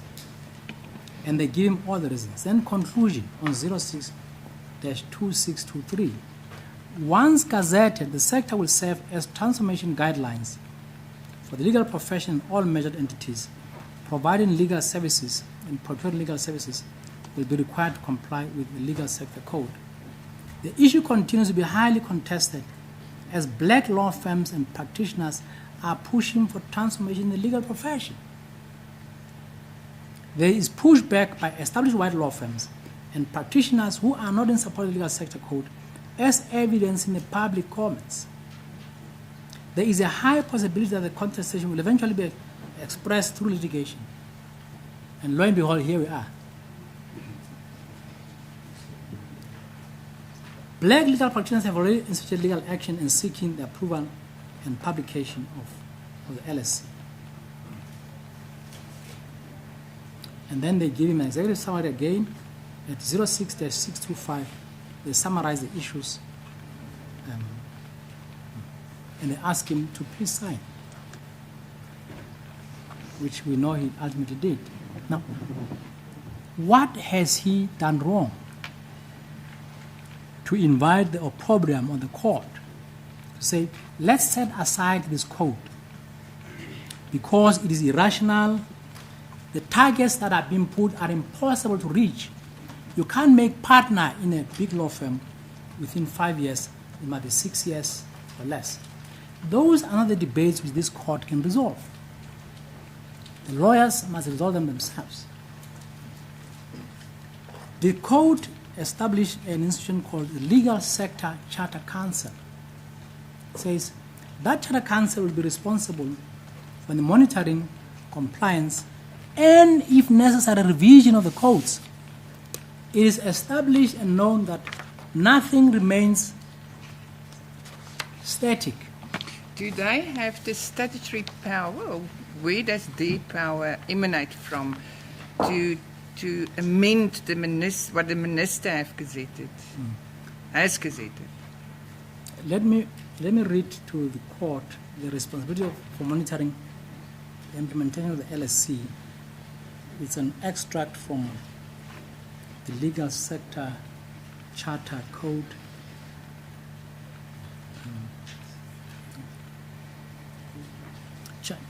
LSC, paragraph 13, responsibility for monitoring the implementation of the LSC.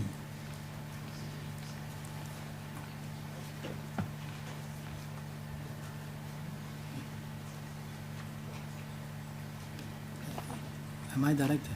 Okay. No, it's not right. Let's try this. Yes, the Charter Council itself. No, the code.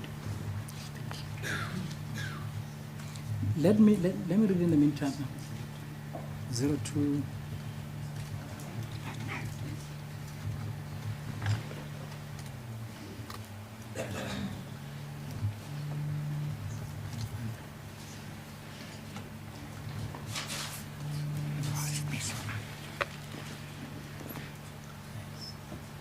It's yes, 02-1382.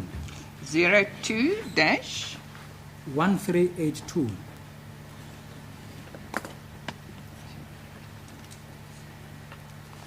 And we are looking at paragraph 13. Yes, but what is this document? It's an extra. It's part of the legal sector code itself. It's part of the code. Thank you. Yes. It says responsibility for monitoring the implementation of the LSC. 13.1. Subsequent to the Minister gazetting the LSC, a charter council shall be established comprising of stakeholders in the legal sector in accordance with the provisions of the B-BBEE Act as read with the provisions of paragraph 6 of Statement 003. The Minister of Justice is responsible for the establishment of the Charter Council. Stakeholders, 13.3, stakeholders in the legal sector shall nominate members of the Charter Council. Now, I accept that. Yeah. I just wanted to know, does this code confer power, the power that the minister has in terms of Section 9.1 to publish and gazette? May this commission or charter council then do their own thing and change what the minister has gazetted? No, the ultimate power lies with the minister, but they are the liaison, the mechanism which operates on a day-to-day basis. If there's a need to revise, they must consult with the yes, I'm told 13.74. 13.74. Initiate and supervise revisions to the LSC. Yes.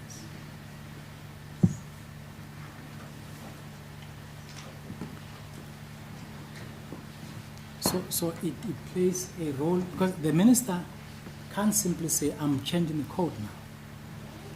No, except that I just thought that maybe I've heard incorrectly that the submission was that there is this charter council who can change if there's something wrong.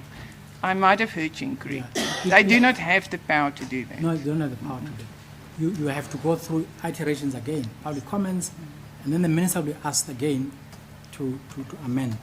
And he is the one who exercises Thank you. So without, I think, now, we know that in August 2024, the minister is given the presentation, he's given all these bundles, papers, annexes.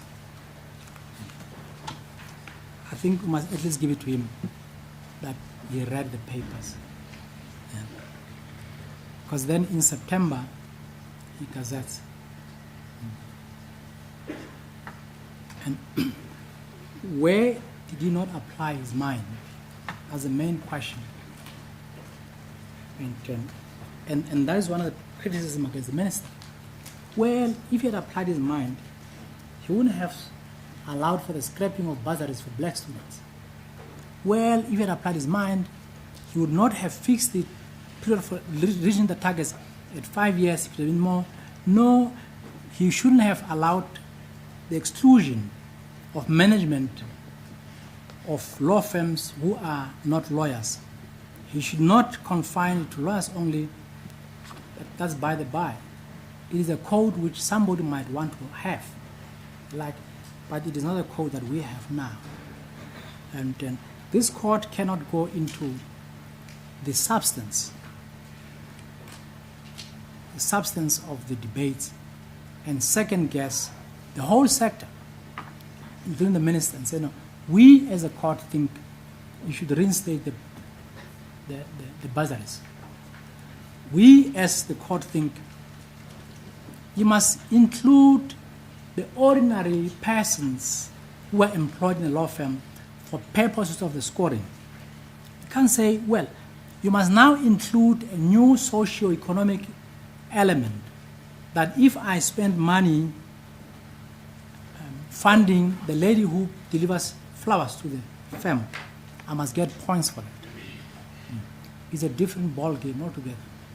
If you don't like it, don't comply. You don't have to. And so I want to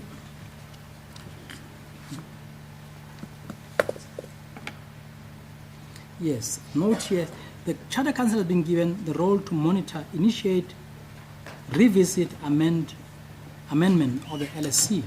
As we all know, things change. And some of the requirements for compliance... we accept that. We accept that the legal or the Charter Council do have these functions, and as we've discussed that, but they do not have the authority or the power to change on the own. They must go back to the minister. But they have all of these powers. They must revisit. They must, because as you say, times change. Times change. The thing is... And I'm going to deal with another point once we've done with the major points. It's about joinder. We have pleaded that the legal sector council, Charter Council, should have been joined as a party. And the answer we get is no. We are challenging the law that created the charter. We're not challenging the Charter Council per se, and that we are not challenging. We are. If we challenge successfully the code, the Legal Charter Council will fall by the wayside. Yes. In any event. But that is not how I understand the issue of joinder. The issue is, will the order affect you? Not the way the claim is framed. It may be framed this way or the other way. That's not how you determine the joinder. The order of the court that is granted, do you have an interest in it? Will it affect prejudicial interest?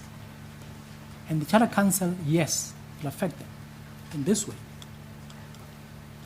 There are some law firms, I dare say the majority, because the applicants here are about 4 or 5 law firms. There are other law firms which are big in size as well, which deal with the same issues that big law firms deal with. I mean, it's a bit of a unique sector within the legal sector. But they are not challenging the code. Well, if I understand it correctly, and you must correct me if I'm wrong, that 95% of the legal sector does not need to comply with this code. It's not applicable to them. No, they have to comply, but the manner of compliance is different. In certain cases, you just have to sign an affidavit to say, I earn this much, and therefore you'll be given an appropriate level of. If you are bigger, you have to meet all the elements. You must demonstrate that, in fact, you deserve to be given the rating that you are asking for. So that's why there are scales depending on turnover. So some are complying now, and they are looking for, there are certificates of rating, and the stamp from Charter Council that you are this level or that level or other level. So they have an interest in maintaining those ratings because they are important for them as well. Part of the rating regime is to enable people to gain benefits of being rated. Make the circle bigger. That's it. So now, the law firms which are complaining now, they want to hold on to the generic code because it gives them bigger rating. And then, of course, it does, but that's generic codes. Now there's a new code in town, the LSC. And some of the complaints is, we don't want to comply with it now because we are fine.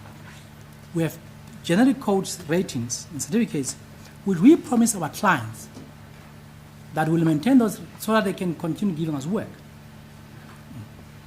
And so we don't want to comply with LSC codes because we will drop. But those are commercial private interests between the applicants and their clients. They have nothing to do with 95% of the sector. And the minister, part of his functions is to regulate competition. The advantage of those who comply with the LSC is that they can gain access to work which they would never gain before. So they too have an interest in maintaining the code. And one must look at it in broad outline. The Charter Council is there to make sure that this regime of empowering people, giving them certificates so that they can go and ask for work from the government, is maintained, promoted, and encouraged. Their function is to implement the legal. If the legal sector code goes, it means they are gone. They're gone now. It doesn't matter why you think they must be gone, but the fact is they'll be affected by the outcome of the order. Well, they're a creature of the code. Yes. The code is being is the subject matter of this review. So if the code goes, it follows naturally that they go. But I hear you. Okay. So you're still raising the non-joinder. We still raise the non-joinder. So do you want us then to dismiss the application on your non-joinder? Indeed. Okay. Yeah, that's the point. And we're making practical illustrations to show that they have an interest in the matter. If they are joined, they can be able to add value to this court. One of the things I will tell the court, because the court must give remedy at some point. Even if the court thinks the code must go, it must at least say what are the benefits, the competing interests. The Charter Council of Legislation, the majority, or they can give statistics, are complying. Now, if you set aside the code, it means in the interim, they're going to lose their rating. And the current law Now, firms... if the code is set aside, wouldn't the default position be that the generic code then apply? It must be so. I'm not very certain that it must necessarily be so, because the generic codes, they are no longer applicable to this sector. You can't simply default to the... Well, if we set a code aside, then there's no legal code, but yes. Yeah. But maybe I'm just saying, legal interest in the outcome of the matter I hear is you. much broader than simply saying, we are challenging the law that created you. Therefore, you have nothing further to say. Yes. Yeah. I want to close off the point that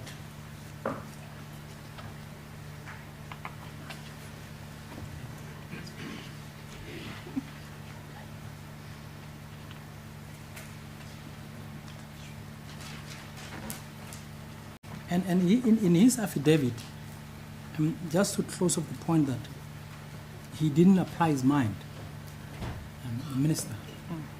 The record shows otherwise. There are many submissions which were made until he signed. And it's detailed submission. It's detailed submissions. So when he says at page 02, at 02-1215, paragraph 55, Mr. Jacob Maputa signed a new submission on 23 August 2024, which was supported by Ms. Susan Mangole on 26 August 2024, and Mr. Malebo Mabiche Thompson, Acting Director General, on 30 August 2024. 56, this memoranda contained the advice which I acted in gazetting the final LSC. It helped me to apply my mind to the issue of the finalization and gazetting of the LSC. 57, I was briefed about the process undertaken for developing the LSC by the legal profession.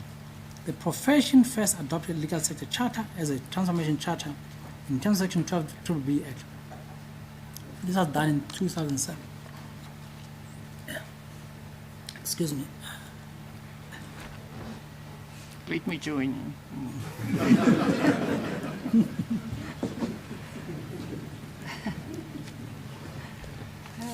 And then, just to close off the Minister Patel issue, at 02-1213,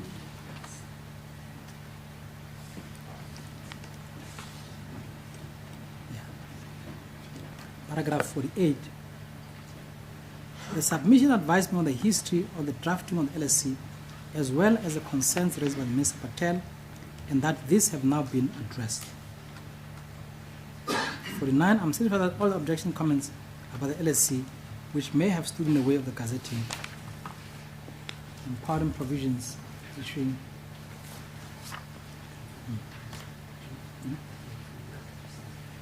were fully addressed. My colleagues will elaborate a little bit more on the legalities of the standards of review and all of those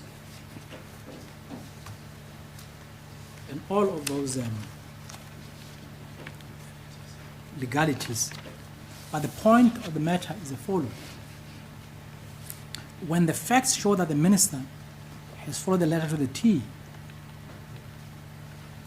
the grounds of challenging him must surely be very narrow. As we understand it, one of the issues is rationality,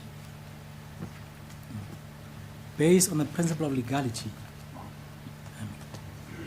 My learned friends will elaborate further, but the point of the matter is that is a very low bar to jump. You just have to show a connection between the means and the end. It's a rational connection. The code is meant to promote transformation in terms of the Constitution and the law. They say so, the legal code says so in so many terms. It also demonstrates that that is the stated objective. It is rational.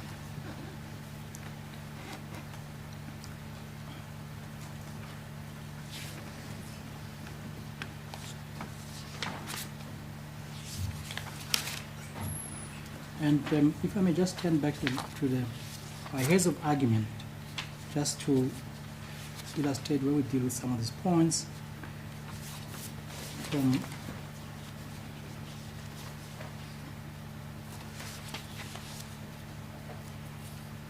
From page 19-198, we deal with the background, which we've covered mainly through analysis of the memoranda, which contain the history of the matter. We go on to deal with the various iterations of the code and the transformation fund, the thresholds, and then at paragraph 74, page 25, we deal with the issue of the non-joinder, which I've just articulated. I'll not repeat it, but that's the point we make. And then at paragraph 80, we deal with the second point, eliminate solidarity. Which 80. 80. Oh, yes. Solidarity lacks locus stand, right? Yes. And I think the point, the simple point is solidarity is a trade union. And the leadership asked very pertinent questions yesterday. Are there lawyers who are members of of a union who need representation. I mean, as we all know, one of the lowest life of existence in the life of a lawyer is being a candidate attorney. But even they don't need a trade union. They have a contract signed with the LPC. Trade unions within a legal firm setting would represent the employees, not the lawyers. Like your ladyship, never had, first time I hear, never heard of lawyers being members of the trade union. You ask solidarity to fight your battles with your partners.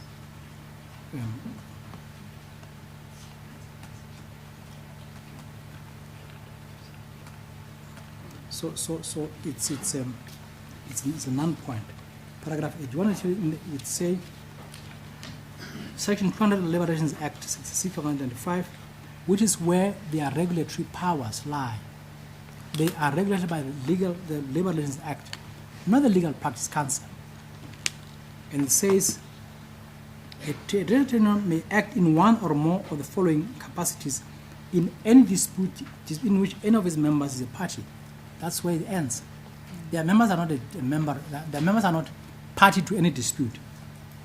811 in their own interest, 81.2 on behalf of any of his members, and in the interest of any of his members. What they should have done is to give us a list of their members, and then we would have seen that they might qualify on some ground or another. Of course, many NGOs, in the pursuit of their objectives, would need to represent other people who may not be able to have the means and wherewithal. The fact that the submissions by Solidarity were accepted and dealt with, that in itself does not give Solidarity like a stand. No. As you because know, the public could make submissions. Exactly. As we all know, you must write exams first to be a lawyer. You don't just become a lawyer. It takes a lot of effort.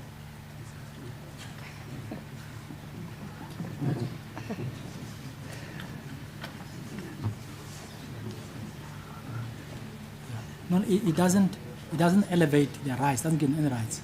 I think I can because comment. the public may also, anyone in the public, if I understand it correctly, Indeed. could make submissions. It was not only lawyers. I don't know, I'm asking. No, your lordship is absolutely correct. There is a term which Justice Madlanga uses in one of the judgments. I think it was Helen Suzman Foundation versus the JSC. It was about deliberations during appointment of judges. Yes. Yeah. And he says it's about access to information. He says, there are these people, you call them busybodies. They just ask questions, and if there's a tender, they apply. So if anything, they challenge it. A busybody doesn't make you a lawyer. I can comment about the regulation regulating orthodontists. I just want to make sure we don't have to decide that.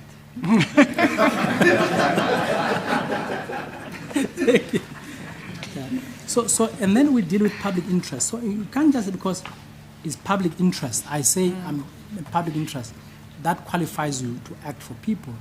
There are various factors which you must be able to take into account. Section 38 tells you what you must show to be acting in the public interest. And they've not met those requirements, we say. And then we, at paragraph 96, page 19-221, we quote the case for Police and Prisons Civil Rights Union and others versus National Commissioner of the South African Police Service and others. It said, and I quote, in deciding the question of local standing of the applicant in bringing an action on behalf of a group, I am of the view that the court must look at the individual circumstances of the case, the wrong that is sought to be kept, the group of persons in whose interest the applicant claims to be acting for, the location and expanse thereof where the group is to be found. the list is not exhaustive, but this circumstance would be determined by the dictate of the particular case. Without attempting to answer the questions referred to in the Independent Electoral Commission versus Langeberg, I am of the view that the interest and the connection will depend upon the circumstances of a particular case.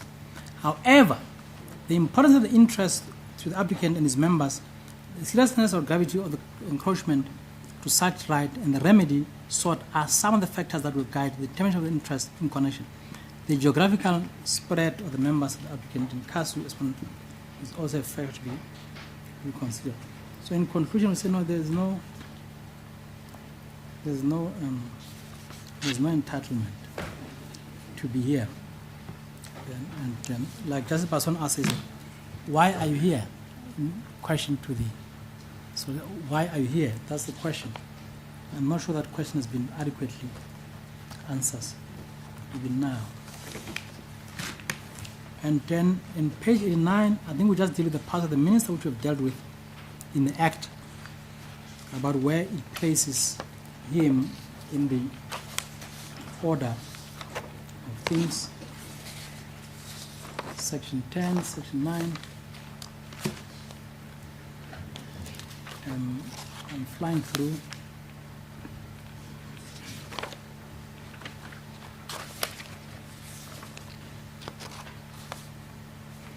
The other point is the issue of the guidelines. So the statement. Yes, 003 statement. What we are told is that one of the grounds is that the code breached the guidelines. The guidelines. And we say at paragraph 113, and just at as we understood the submission, the applicants contend that and argue that the minister of the GITIC did not comply with the guidelines, or if you comply with the guidelines, then this is axiomatically unlawful. We say the guidelines are not binding or legislative. They are a guide for the decision maker. The decision maker may use their discretion and decide whether to apply the guidelines or not. The minister's position is that he did comply with the guidelines. Indeed. Yeah. And so to the extent that they might be said, you did not comply. Certain instances. In some instances. But it certainly doesn't kill the whole code, which would be matters which come to remedy. And my other friend for the Minister of Justice will address the point of remedy. Because just because black law students no longer have bursaries doesn't mean you must strike down the whole code. Can't be that way. Just because the Can it be unscrambled? Can one unscramble the egg? Well, yeah, even that is not very difficult. So well, I'm ordering you now, you must give them bursaries. And it goes to this whole legality, rationality. We quote from the case of MEC, Western Cape Department of Social Development, versus BE on behalf of JE and another, where it's stated as follows, at paragraph 114, page 19235. As guidelines, this had no binding legal effect, but they provided an indication of what was expected of those responsible for the regulatory oversight of places of care and similar institutions. Is there a difference if there are peremptory language in a guideline? Does it change the binding, how binding that guideline is? No, it doesn't change the nature of the guidelines. They remain guidelines. And insofar as they are peremptory, it doesn't matter.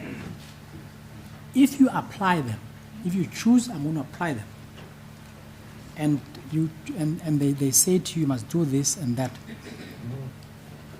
I'm not sure if you don't do it. Because sometimes it is the minister himself who gazetted as guidelines. Yes, yes. But sometimes, as lawyers, we make the mistake of simply saying because it's peremptory, therefore, you don't comply with it. There are consequences. It depends where it is placed in the scheme of the instrument itself. Let's take, for instance, the strategy document. You can't axiomatically say, because there's no strategy, therefore, you're acting unlawful. It depends on the purpose of that strategy. What does it do in the bigger scheme of things in you developing the codes? Yes. What is the purpose? Sometimes the law will say, if you don't do X, you must be fined. It doesn't mean that what you do legally becomes, in a civil litigation, that you can set aside that action. You must look at it in context, in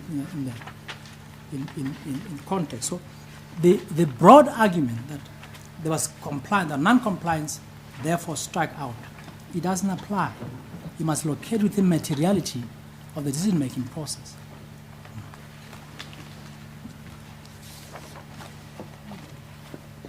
And on that point of the peremptory nature,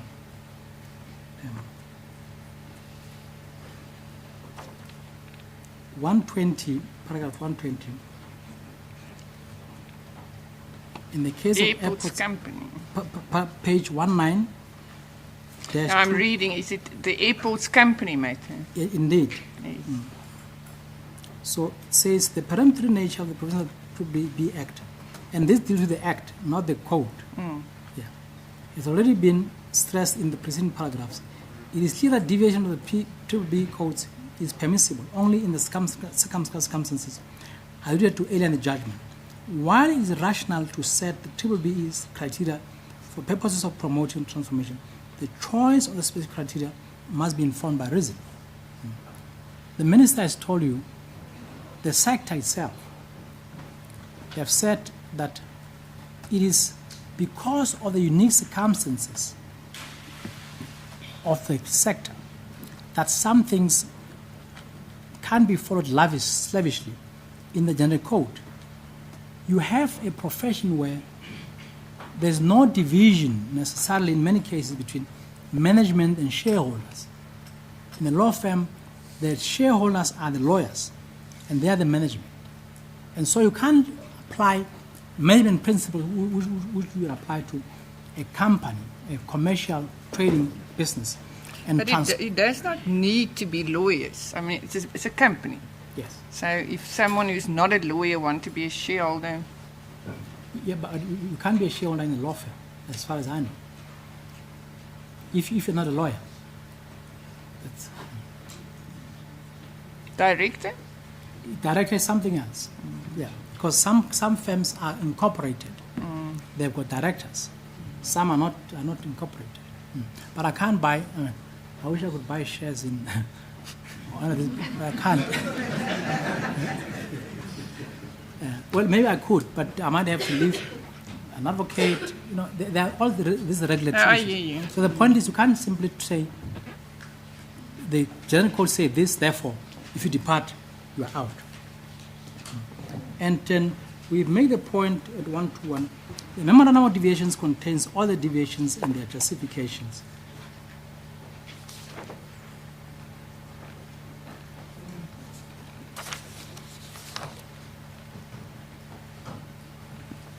We deal with these issues in the heads. I will not repeat some of this. And then at 136, we deal with the page 19-243. We deal with the rationality issue, where we say, in reference to the above case, the decision to gazette the LSC was rational because there is a connection between the decision taken to gazette the LSC and the purpose for which the decision was taken. And we refer to the case of University of the Free State versus AfriForum and another. The citation appears there at the footnote. I accept, however, that the decision to adopt a new policy may be subject to legality review on the ground that it was made in the excess of a public power. The question to be considered in this context is whether, objectively viewed, the decision was rationally connected to the purpose for which the power was given. This is a factual inquiry, and courts must be careful not to interfere with the exercise of power simply because they disagree with the decision to consider that the lower power was exercised inappropriately. If, therefore, the decision maker acts within his powers and considers the relevant material in arriving at a decision so that there is a rational link between the power given, the material before it, and the end sought to be achieved, this would meet the rationality threshold. The weight to be given to the material lies in the discretion of the decision maker. So too does the determination of the appropriate means to be employed towards this end. But if a decision maker misconstrues his power, this will offend the principle of legality and render the decision reviewable. We have demonstrated through the facts that the minister acted within his powers. He took into account the relevant considerations. The end justifies the means. There's a connection between the power, the material, and the objective sought to be achieved. And then paragraph 19234, 142, we have dealt with the issue of Minister Patel. We're going to repeat it. Paragraph 144, we have dealt with the constitutionality of the code. It is in line with the Act. And at paragraph 151, we state at page 19-247, the applicants allege that the LSC fails to be reviewed and be set aside on the basis that it constitutes an unconstitutional measure under Section 9 of the Constitution, and that the decision maker failed to explain basis on which the measure is formulated, to base the measure upon proper information, and to conduct a proper assessment. We disagree with the argument. LSC has an objective on improvement of the levels of transformation already achieved by the B-BBEE Act. However, transformation in the legal sector achieved by General Code really result in benefits for historically disadvantaged persons, which we say it doesn't go far enough.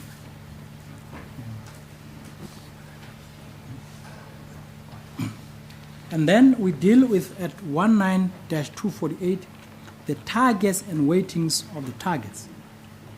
We submit that the targets and weightings in the LSC are rational, reasonable, and justified. If the court would find that they are unreasonable and overreached, we submit that would not be a ground for review, but the LSC may rather be amended than set aside. That goes to remedy. I had one of my learned friends submitting that if one element of the LSC is found to be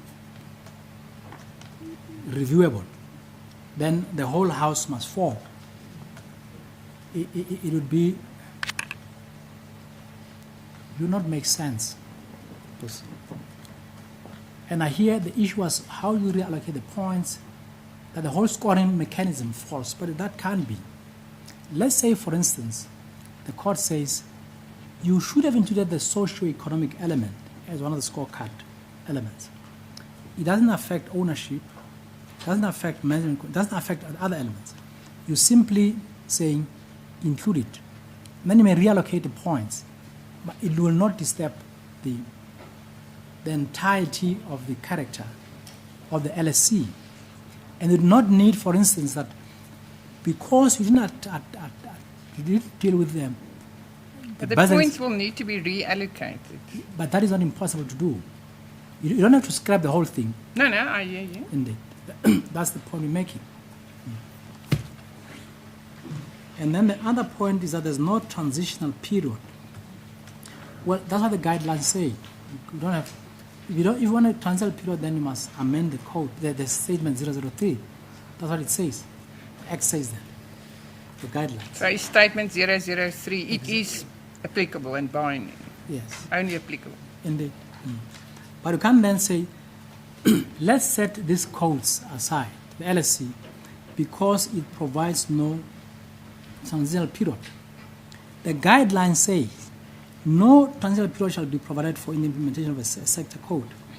That's But paragraph we've 3. already discussed that the minister is not bound by those guidelines. The minister could have set a longer transitional period. Yeah. I agree.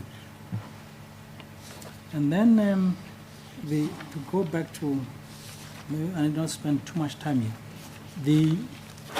the solidarity arguments that the sector code contravene the Employment Equity Act and the ILO Convention 111. I don't need If I had correctly, they are need to leaving spend much time. the international obligations. The Employment Equity Act, we see this in paragraph 162, page 19249. It states the purpose of this act is to achieve equity in the workplace by promoting equal opportunity and fair treatment in employment through the elimination of unfair discrimination and implementing affirmative action measures to redress the disadvantages in employment experienced by designated groups in order to ensure their equitable representation in all occupational categories of the levels in the works. That's not what the LSC does. It's not about employment equity. And we restate the purpose of the LSC in paragraph 163. It's about practitioners, legal practitioners, not employees generally. Transformation. So that deals with the solidarity issues. They said Public Finance Management Act. That I don't see how that really comes into the picture. The PFMA, which is meant to regulate the spending of money by departments, not the empowerment of black legal practitioners. So that argument cannot stand. It's got another purpose It's got another altogether. purpose altogether. I'm almost running out of words. I see my head say conclusion. I also saw that. But before I conclude, I thought I'd just take a few minutes to, Yes. especially my other colleagues who are also. What time is it? Yeah, could we possibly adjourn early for lunch? Yes, 10 to 1, and then we'll reconvene at 2 o'clock. Thank you. Court will adjourn until 2 o'clock.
the court to one of those which are important, and then the court can, in its time, go through that. It is the Memorandum on Deviation from the Generic Codes of Good Practice. It is at 06-3168.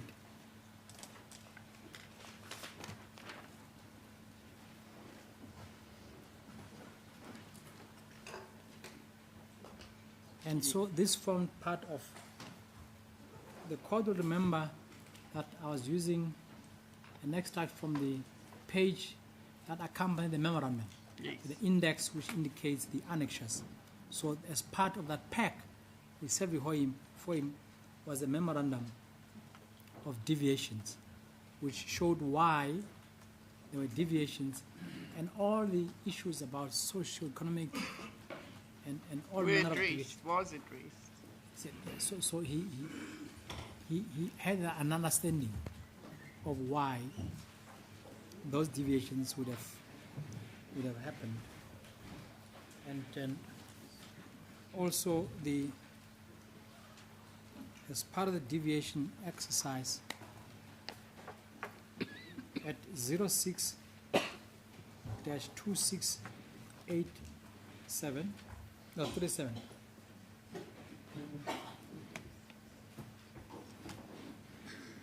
Yes. Paragraph 6.3. Minister's comments on the LSC deviations. The previous minister considered the LSC. Where are you reading from? Paragraph 6.3 in the middle of the page. Oh, it is submitted that the LSC is formalized. Are we on page 06-2866? No, I'm sorry, 2637. 2637. Yes.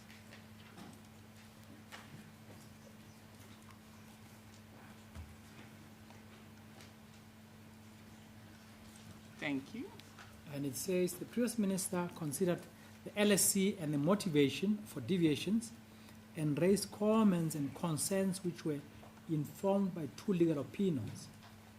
The minister then wrote a letter to the LSC steering committee and also had a meeting on 7 June 2024 to seek clarity on the following: whether deviations in the draft LSC from generic codes in respect of weightings and thresholds meet the test for deviation, and other objections of a substantive nature. Next bullet point, whether the deviations are supported by any material evidence based on either sound economic principles, sectoral characteristics, or empirical research. The legal opinions related upon by the minister's decision are attached herein as annexures J1 and J2. So in case he had to understand better what those legal opinions say, he's given the annexures. And then 5.4, revised LSC and amended Memorandum of Deviations. On 15 July 2024, the LSC steering committee submitted and revised and amended LSC and Memorandum of Deviations which addressed the minister's concerns, and the comments marked Annexure K, as well as legal opinions marked Annexure L, 3 LPC 2024, statistical reports on the size and demographics of law firms. That was recent. It was a recent statistical report. Indeed.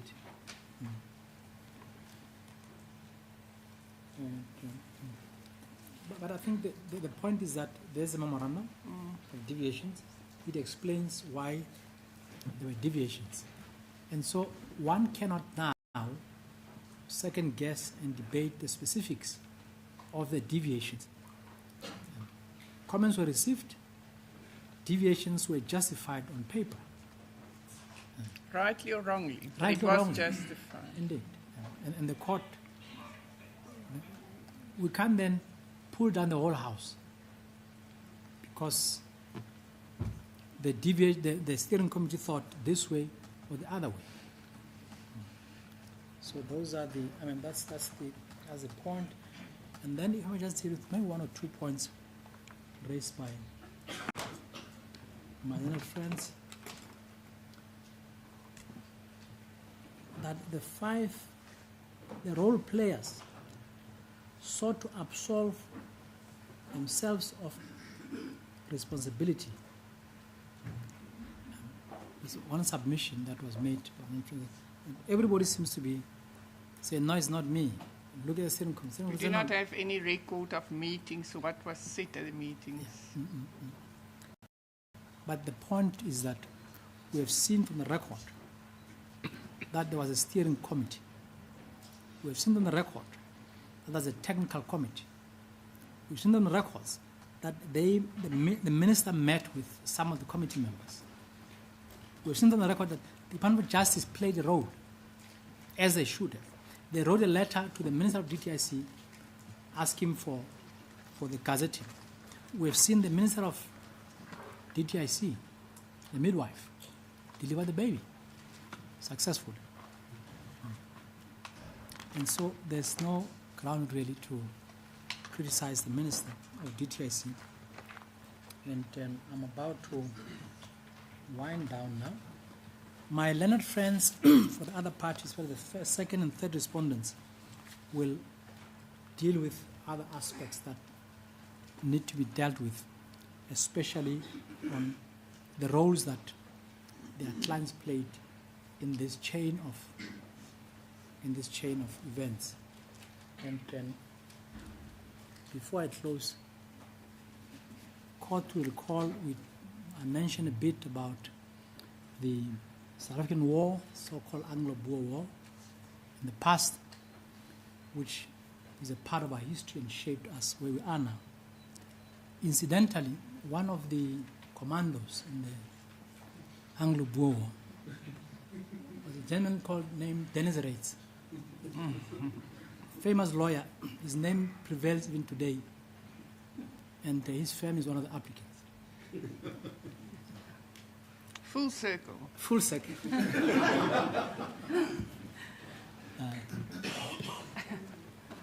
With those are our submissions, and we would ask that the application be dismissed with cost. No cost. No cost. I think every lawyer may stand up. With cost is almost automatic.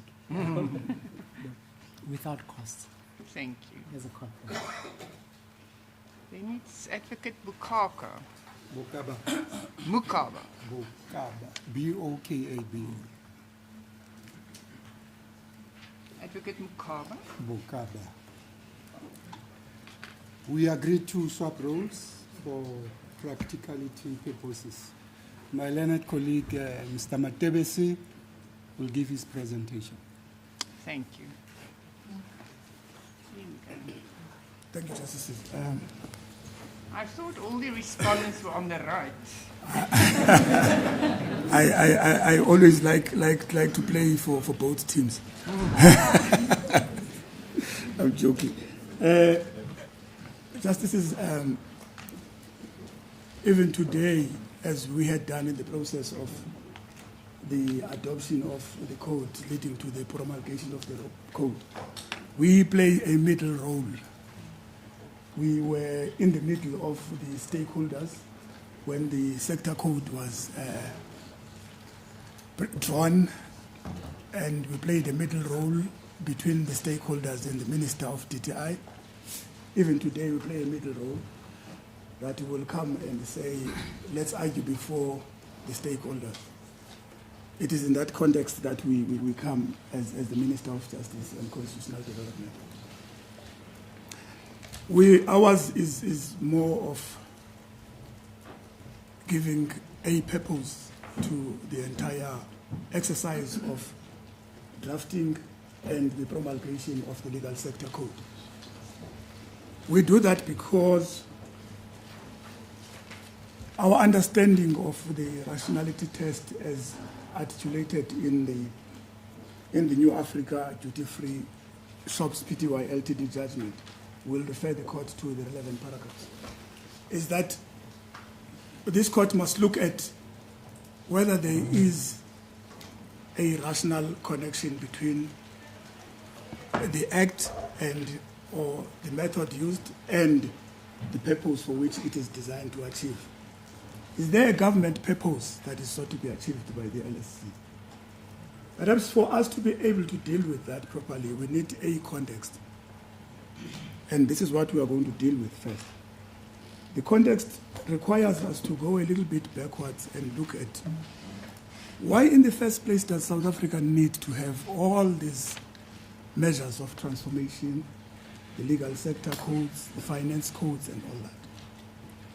We have referred the court in our heads of argument to the Belpoto judgment, but I want to start with what has been written by Mogoeng CJ in the matter of Tshwane City versus AfriForum and another.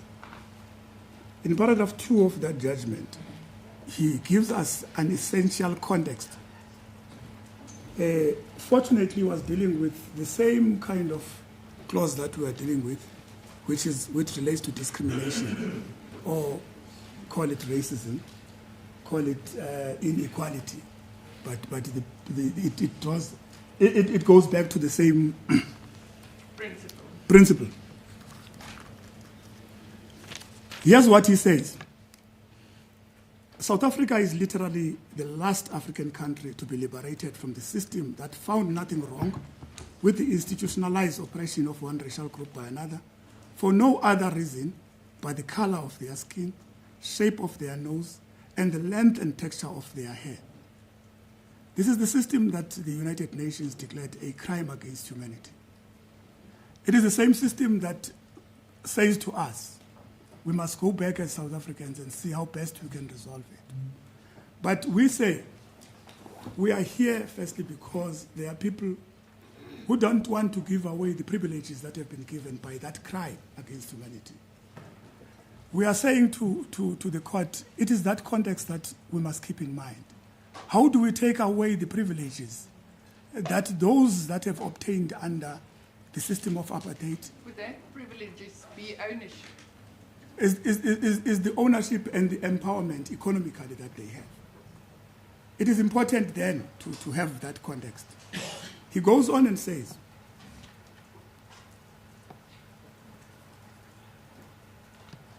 he says the underlying reasons advanced for this irrational differentiation was that African people in particular and black people in general were intellectually inferior, lazy, and lesser beings in every respect of consequence.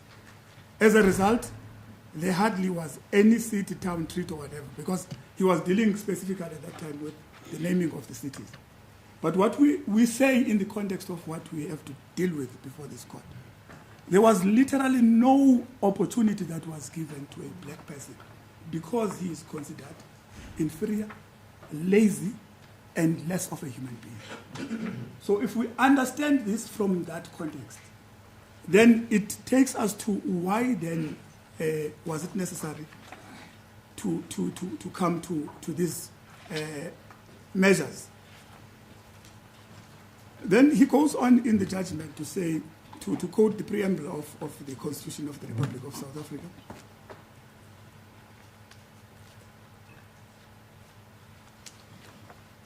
I want to go to paragraph 9.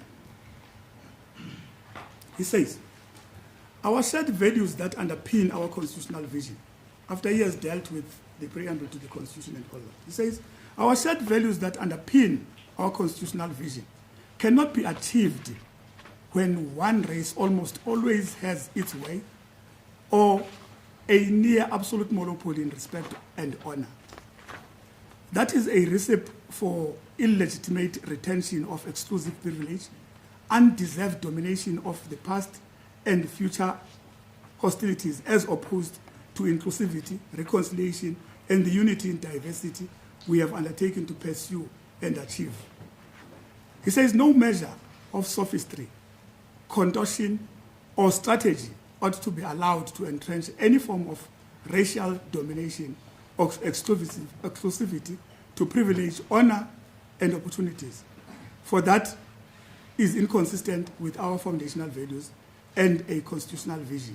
South Africans of all races must unite to secure a brighter, peaceful, stable, and prosperous tomorrow by allowing the previously excluded groups to also be honored in their own land.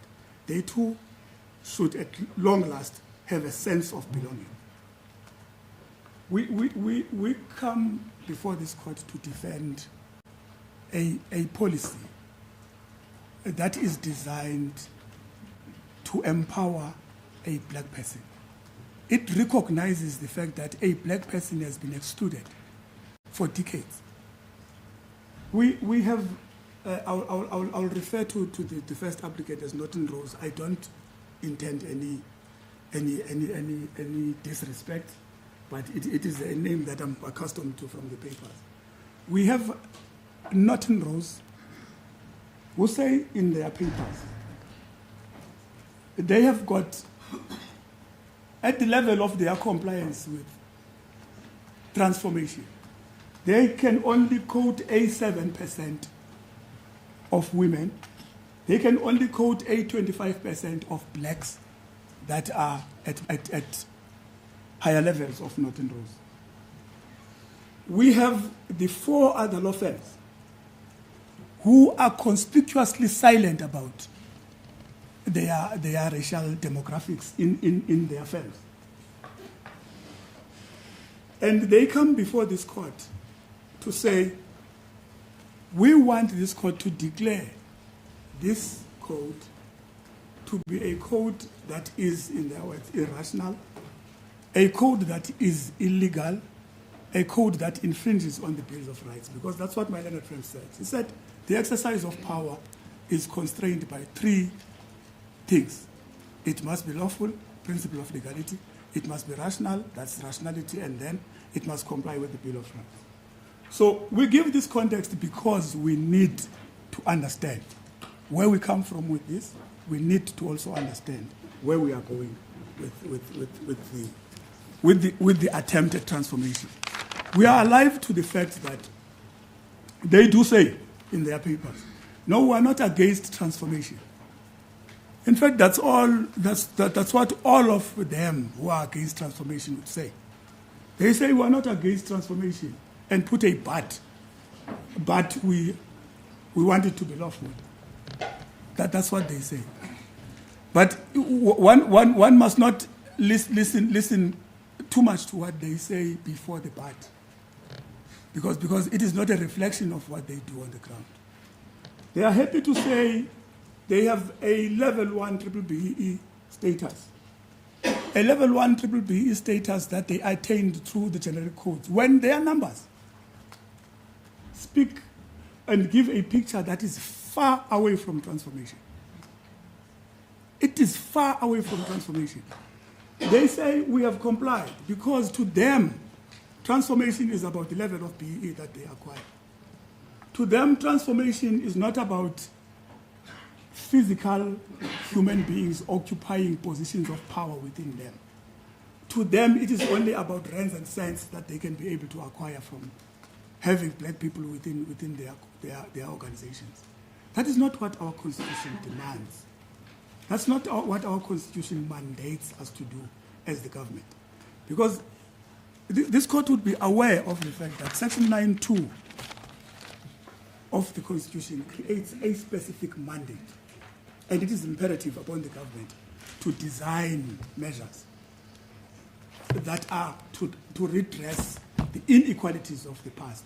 That is why we have the Act. That is one of the manners in which government addresses, or the legislature addresses this problem. Yes, that's where we're going to go ultimately in this exercise that we're in. We're going to engage in the process of understanding where the Act is located in this and what is the proper interpretation of that legislation. But we give a context. And he goes on, Mokgoeng CJ, in paragraph 14 to say, our constitutional vision militates against a never-ending determination to oppose change. I'll stop there because it goes on to deal with the names of the cities and all. If our constitution militates against a never-ending determination to oppose change, it is what mandates this court to look at this legal sector code through the eye of the Constitution, to say, does this code serve a legitimate government purpose viewed within the context of the Constitution, the history that the African people in South Africa comes from, and the motive that was behind the sitting of the people of South Africa as a whole to design a constitution like the one that we have. If then we have that at the back of our minds, then we're going to be able to understand properly and be able to properly interpret whatever legislation that comes in support of that imperative that is within the Constitution. So it is for that reason that we say it is important to take a leaf from what the Constitutional Court says in that Afri-Forum judgment.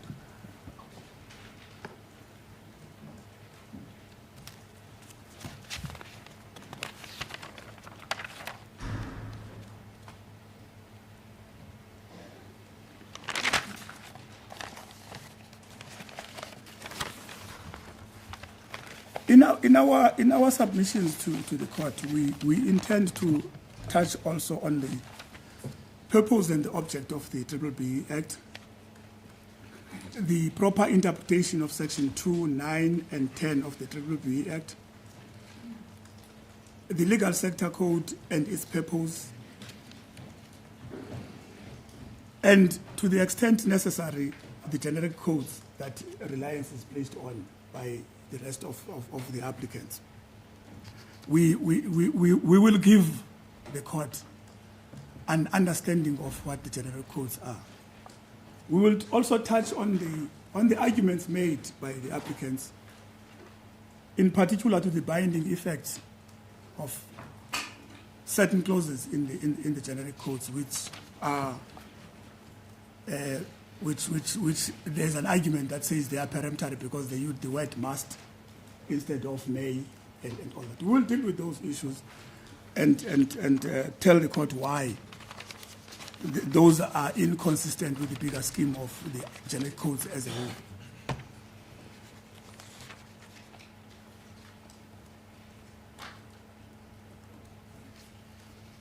As we have indicated, my ladies, at page 021296 of the papers, that is our answering affidavit.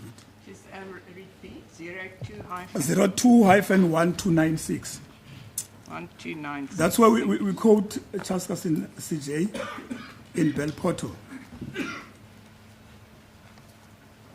We're dealing there with the need for transformation, which is at the core of the involvement of the Minister of Justice in this whole exercise that we have today.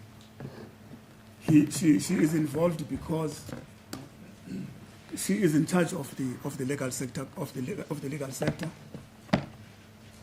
She is alive to the disparities that occur within the sector and that are in the sector. She is alive to the inequalities and to the unequal treatment of black people, in particular women, within the sector. And that's why she feels strongly that she must be part of these proceedings, irrespective of what is argued before this court to the effect that the main relief is sought against the first respondent only, and no one else must speak but the first respondent. Unfortunately, we hold a different view insofar as that is concerned. In paragraph 15 of our answering affidavit, page 02-1296, as we said, we quote from what Charles Cassin CJ says in the Belporto School Governing Body. He says, in 1994, when the interim constitution came into force, ours was a grossly unequal society. The interim constitution was designed to create a new order in which there is equality between men and women and people of all races, so that all citizens shall be able to enjoy and exercise their fundamental rights and freedom. He says this commitment to the transformation of our society was affirmed and reinforced when the constitution adopted by the elected Constitutional Assembly in 1996 came into force. And then he says the preamble to the Constitution recognizes the injustices of our past and makes a commitment to establishing a society based on democratic values, social justice, and fundamental human rights. Says the society is to be built on the foundation of the values entrenched in the first section of the Constitution. These values include human dignity, the achievement of equality, underline the achievement of equality, and the advancement of human rights and freedoms, and a multi-party system of democratic governance to ensure accountability, responsiveness, and openness. He goes on and says the difficulties confronting us as a nation. Makibesi, I do not want to interrupt you unnecessarily. I think we have now a very good idea of where the context. It will be very helpful for this bench if you could deal with what we are called upon to decide. But my lady, if we are going to do that, it means we are going to lose the purpose of the entire transformation. Because that's at the core of what we're talking about. We need to understand what is the purpose of all these codes. And that's why we have to go back to our Constitution, go back to our history as South Africans, come to the Constitution and that clean break. You explained up to now, yes. Last 20 minutes, you really explained it very well. So I'm just saying, and we appreciate that context, that, but I'm not going to stop you.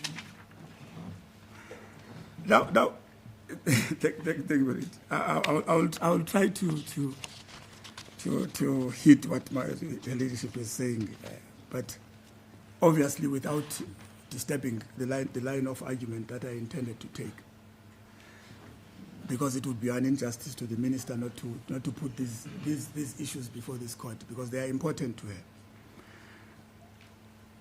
He says the difficulties confronting us as a nation in giving effect to these commitments are profound and must not be underestimated. The process of transformation must be carried out in accordance with the provisions of the Constitution and its bill. And he says, yet in order to achieve the goals set in the Constitution, what has to be done in the process of transformation will at times inevitably weigh more heavily on some members of the community than others. Because you are told that what we stand to lose as the applicants is our level of BEE compliance. We are going to drop from level 1 to level 6. But that's what the Constitution recognizes, that if we are to achieve equality, those who have been benefiting, those who are at a higher level than others, must expect that in the process of transforming the society, they will have to lose certain benefits, they will have to give away certain benefits. But if they don't give away certain benefits, then legislative measures are going to be made so that they are able to give away either through incentives, as my learned friend has said, or through force. But the focus is never the incentive. The focus is the transformation. But the incentive is a mechanism of reaching that transformation. So we can't focus our eyes on the level of BEE. We must go beyond that. It is not about the BEE level. It is about whether this sector code is designed to achieve transformation. It may do so through giving incentives. It may do so through criminalizing certain actions. It may do so through other punishment. But the main focus should be Transformation.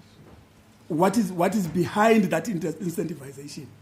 We can't end at level 1 BEE, because we need to ask ourselves as well whether this level 1 BEE that we are giving to Norton Rose, that we are giving to Weber Wenzel, this level 1 BEE compliance, does it achieve the objects of the transformation? If it does not, then we fall foul of Section 9.2 of the Constitution, because we are not focusing on what the purpose of this exercise is, but we are focusing on incentivizing people.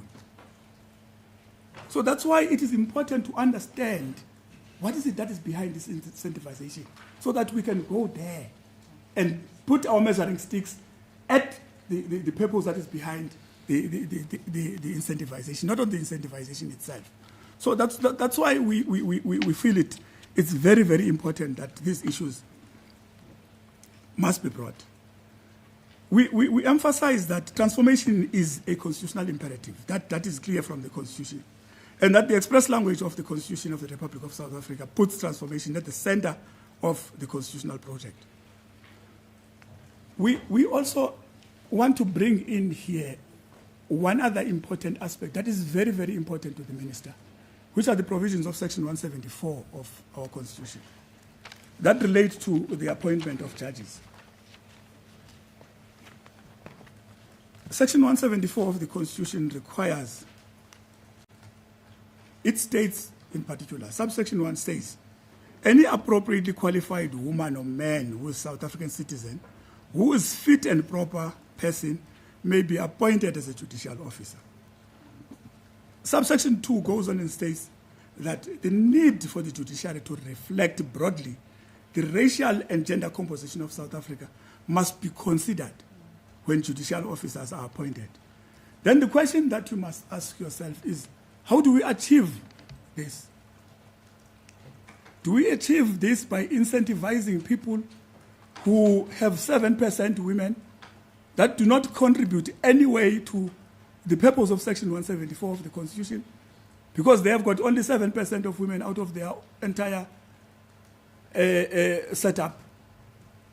They have 25% of blacks out of the entire setup that they have in an international organization or entity like Northern Rose. They only account for 7%. And the object of the Constitution is, from that Northern Rose, we expect to have women of high quality. We expect to have blacks of high quality that are going to be able to preside over the affairs of South Africans. And if we can't get them, what is the object of then incentivizing them with a level 1 B-BBEE? It makes no sense. It makes no sense whatsoever. So the point we're making is this. South Africans, both urban and rural, they need a judiciary that they can resonate with. We say the color of the trier of fact matters to the people of South Africa. Why does it matter? It matters because we are coming from a traumatic past as South Africans. It matters because our traumas can only be alleviated when we get to court situations when we see a person of our own color, of our own gender, sitting in front of us and presiding over our cases. It's so important to us to achieve this transformation. So that's why we emphasize the point that it is never about rents and cents. It is never about level 1 B-BBEE compliance and level 6 and tenders. That's not what we are concerned about. That's not the purpose that we want to achieve. So when you are going to deal with the rationality of the LSC, that's what we want this court to keep in mind.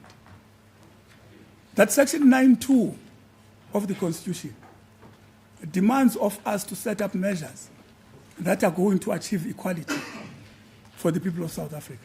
Section 174 of the Constitution calls upon the people of South Africa, when they are electing judges to the highest positions of the judiciary, to take into account that this person is a fit and proper person. He is fit and proper because he has got the qualifications to be there. And he is also fit and proper because he understands the dynamics of the people of South Africa. And above all, it requires that it must reflect the demographics of the country.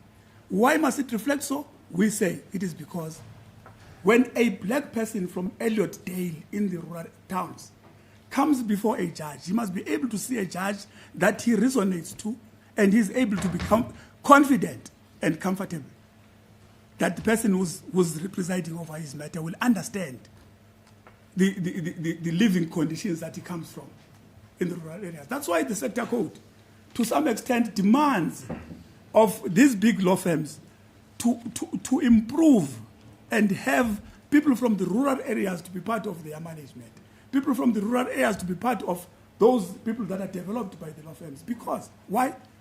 That person from the rural areas is the only person that understands the living conditions of the people in Nkandane. So it is important that transformation must happen. It is important that transformation must be at the forefront of what we're talking about here, and not the BEE levels. Please. Do you mind So having said that, then we proceed and deal with the B-BBEE Act.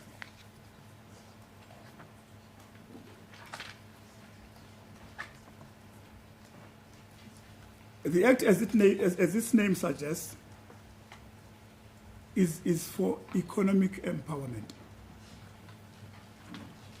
and in particular, economic empowerment of blacks.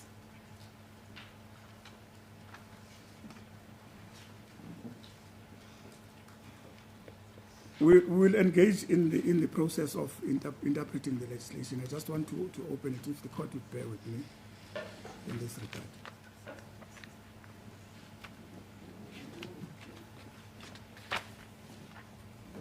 The preamble to the Act, you have been taken to the preamble to the Act. It recaps these important issues that I've canvassed with the court. The inequality that we live under 30 years after the Constitution, because it still applies even today. There's still inequality in South Africa. We can't shy away from that. And it then speaks to the exclusion of a majority of people of South Africa from the economy of this country. This Act is directed specifically at that. If one looks at the objects of the Act, you will find them in Section 2 of the Act.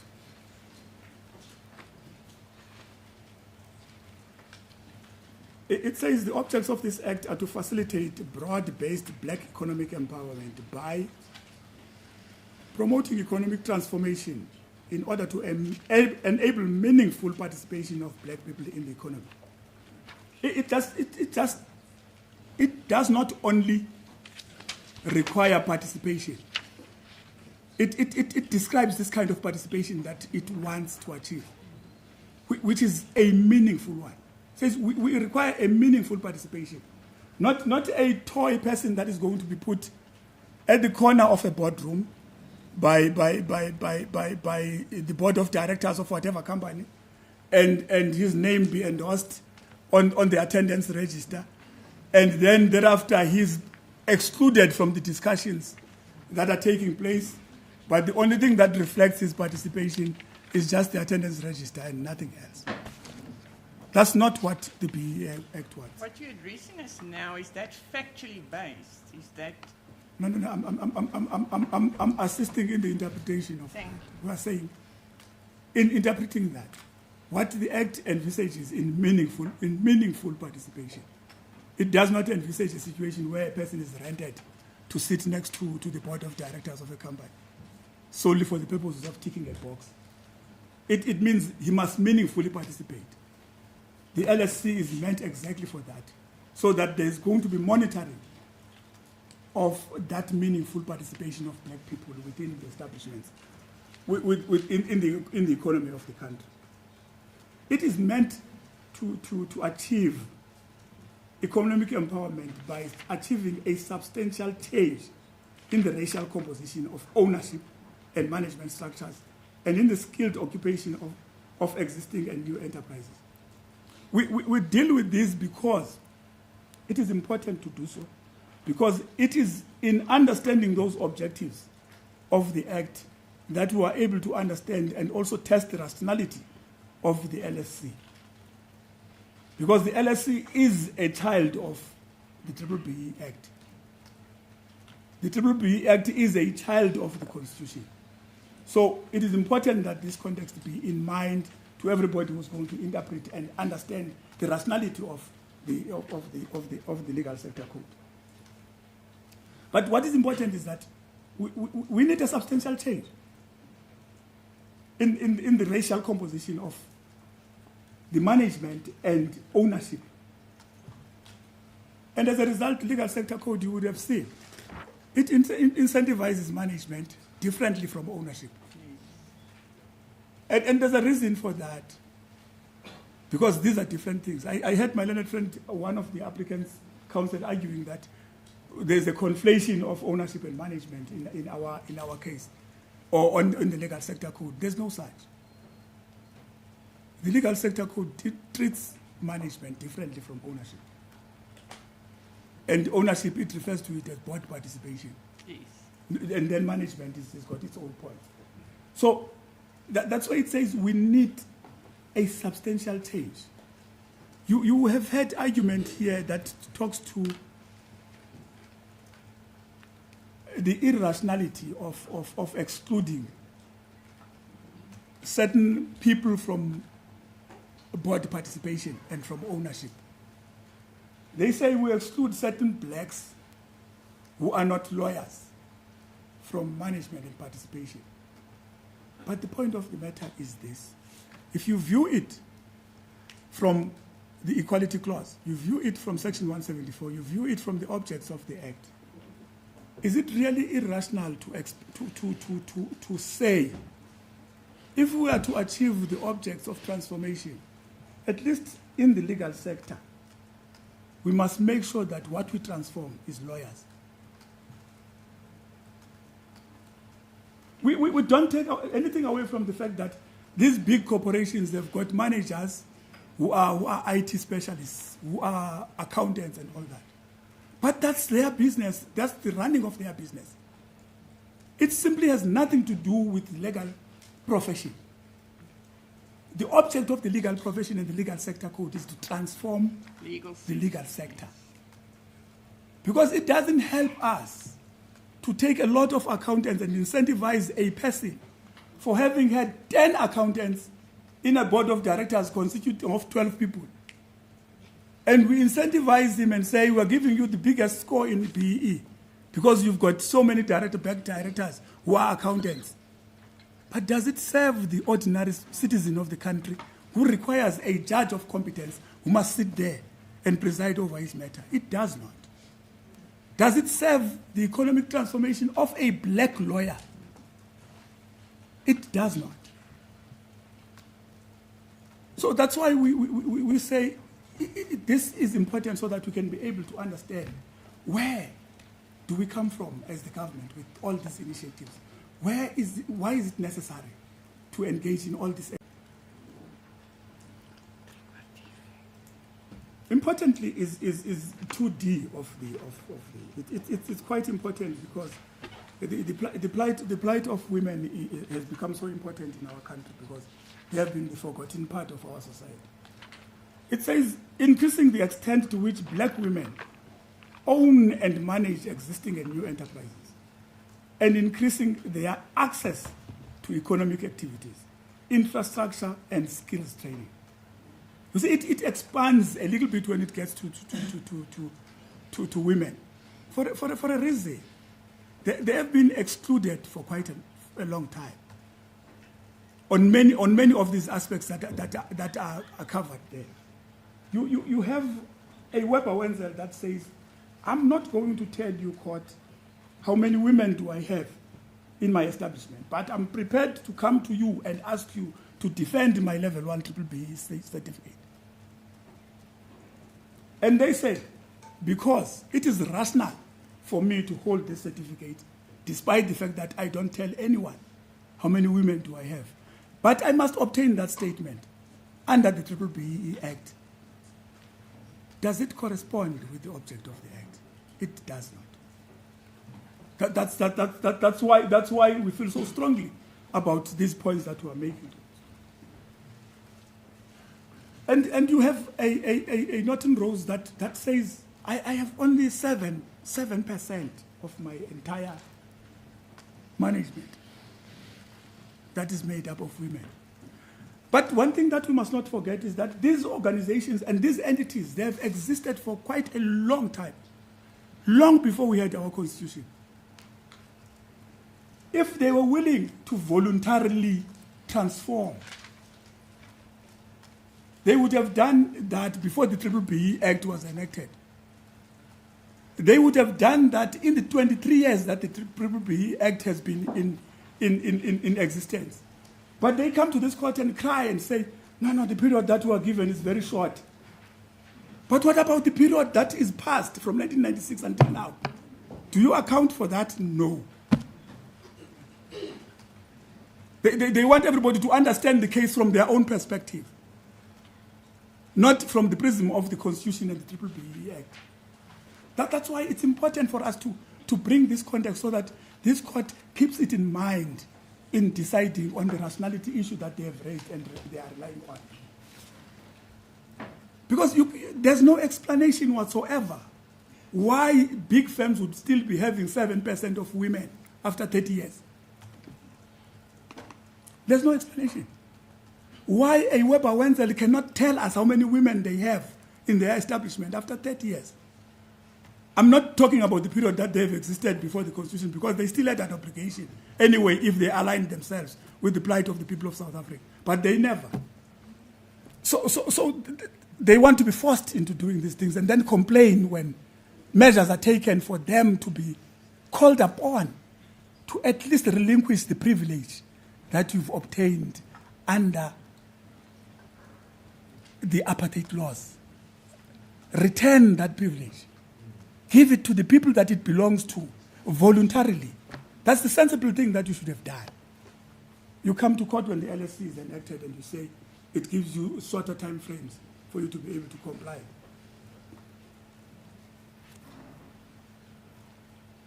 My lady, I want us to go to then Section 9 of the Act. Because I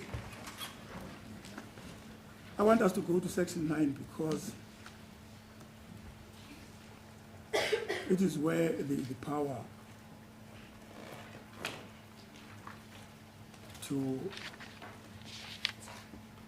where it deals with codes of good practice. One, we need to understand keep in mind when we have to deal with this, the cardinal principles of interpretation of statutes. We must give the language that is chosen by the legislature some importance in interpreting the legislation. We must also interpret the legislation purposely, and we must also not forget the context that is applicable to the legislation, and interpret it as a whole. That's the tried principles of interpretation. But importantly, I want us to start with subsection 1 of Section 9. It says, in order to promote the purposes of the Act, that's the reason why the minister is given that power, in order to promote the purposes of this Act. The minister may, by notice in the Gazette, issue codes of good practice on black economic empowerment, and that may include, we'll skip the rest of the others and go to subsection E, guidelines for stakeholders in the relevant sector of the economy to draw up transformation charters and codes of good practice for their sector.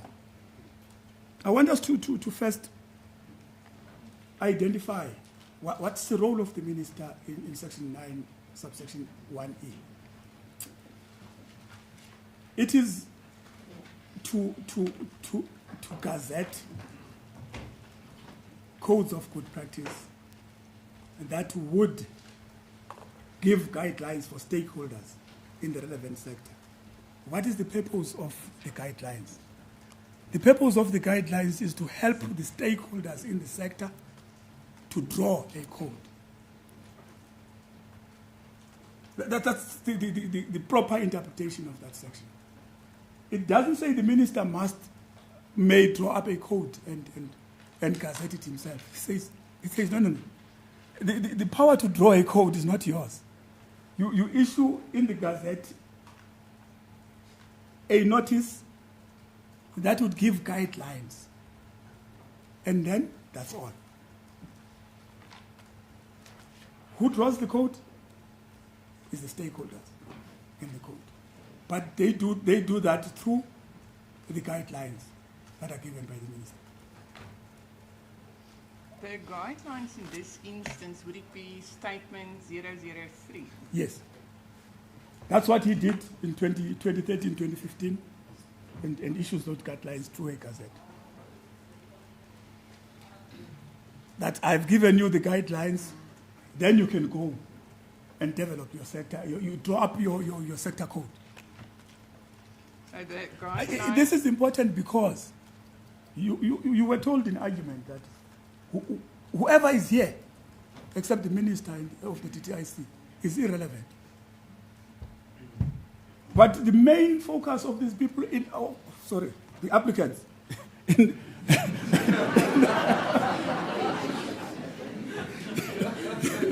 main focus of one of the main points that they come up to this court to seek the relief, one of the main reliefs that they seek, Weber, Wenzel, and others, is the setting aside of the code. A code that is not drawn in the wording of the legislation by the minister of TTIC. Yet they come and argue that everybody else who's seated here is irrelevant. We will take you to a document that tells you, a memorandum that was written to the minister, that tells you who were the stakeholders that were. I think my learned friend had taken you through that. Yes, we've for already the minister. seen that. Yes. And those stakeholders that are identified in that document, they include all the associations that operate in the legal sector. Those are the stakeholders that the Act refers to. But we are told, on a point where the applicants want the setting aside of a document that was created and drawn by those people, that they must be excluded because they matter not. They do matter. The minister does matter in these proceedings because the minister was part of the stakeholders. That had to be. He sent delegates to go and sit as part of those stakeholders to draw up the sector code. There is a reason behind that. Because those people, as my learned friend had submitted to you, those who are stakeholders, have got the expertise and the knowledge that is better than that of the minister of the TTIC when it comes to matters that affect the legal sector. There's a reason for that. And then this draws us to one point that we make in our heads of argument. We say, with reference to a constitutional court judgment by Khampempe J in the B-BBEE Mamwana Traditional Council, that where the right to just administrative action, let me go to the relevant part of our heads of argument. If the court would just bear with me a little bit.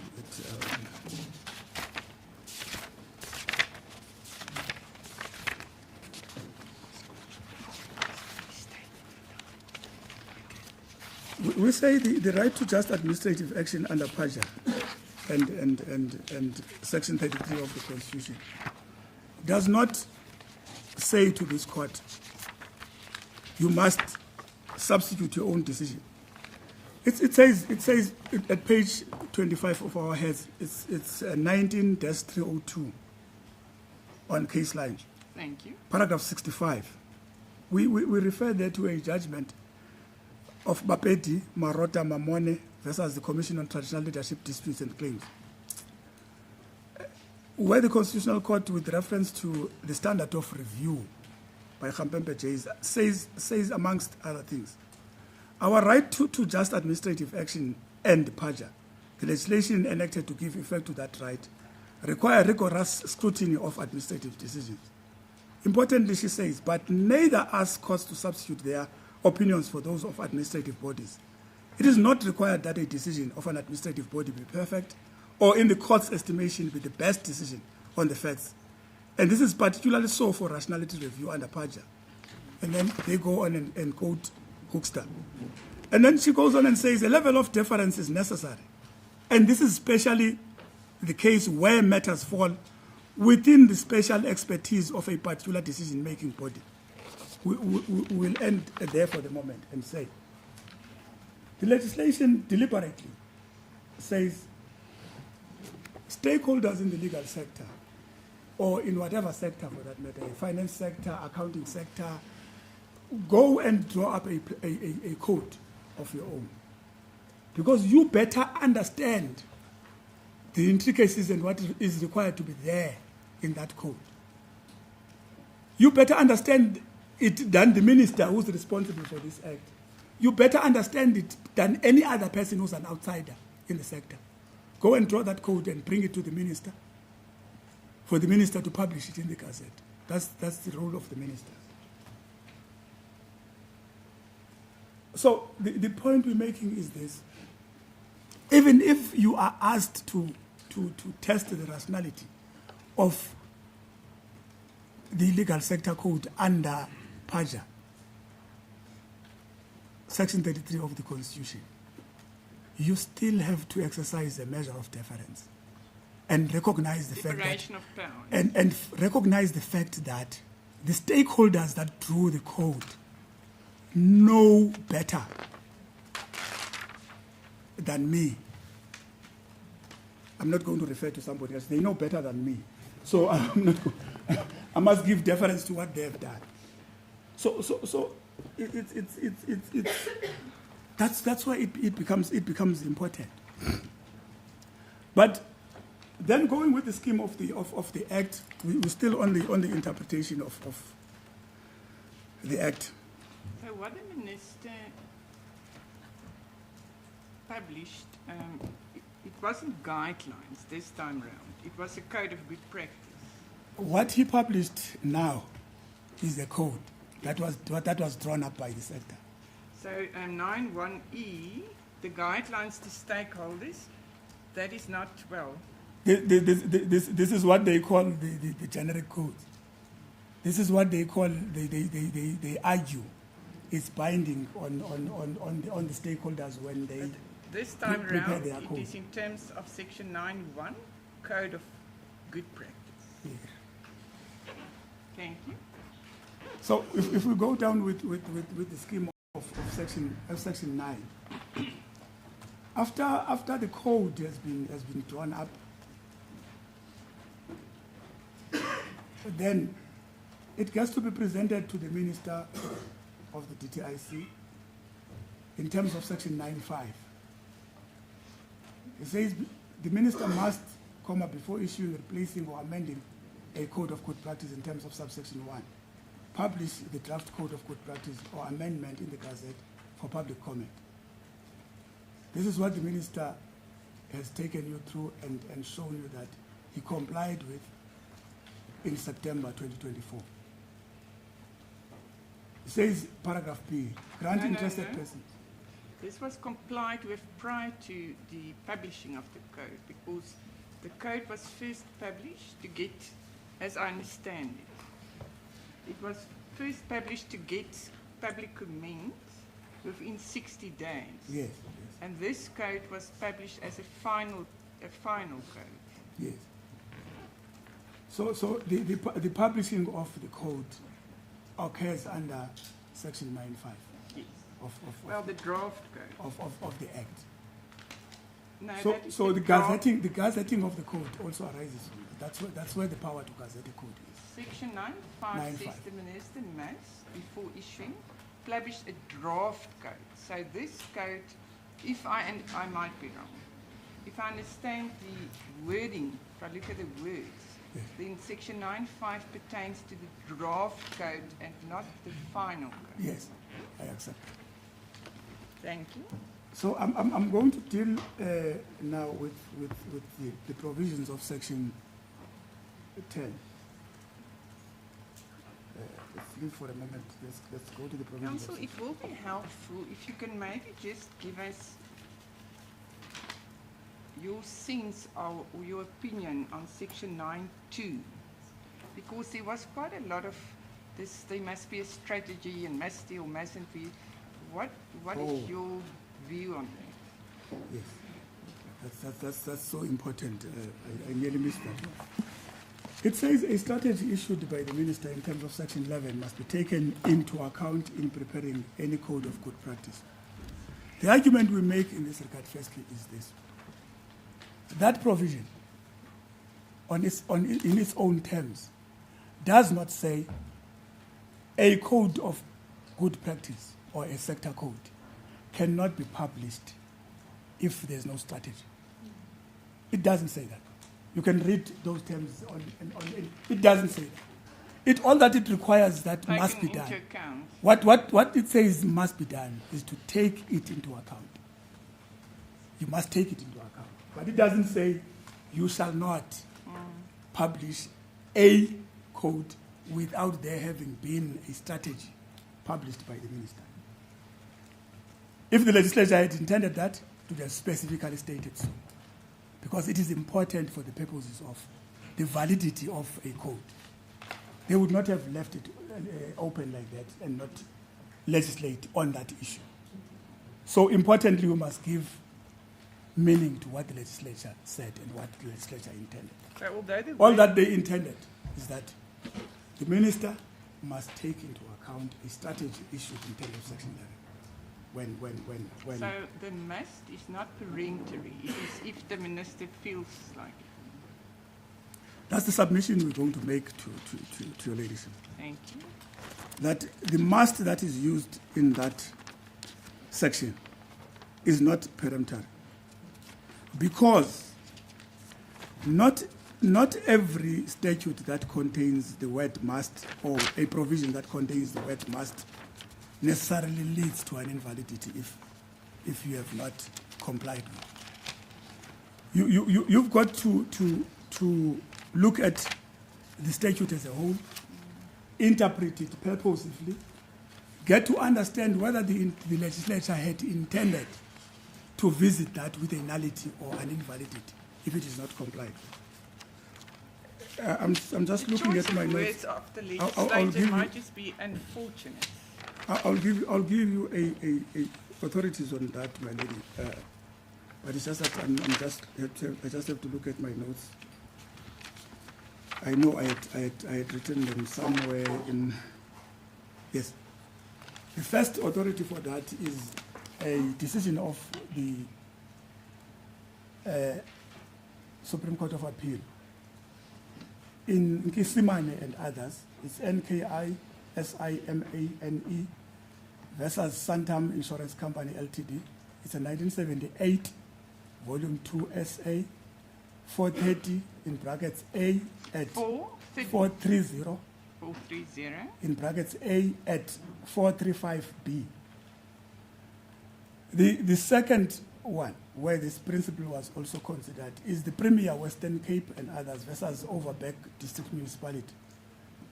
It's also an SA judgment, 2011, Volume 4, SA, 441, especially paragraphs 47 to 50 of that judgment.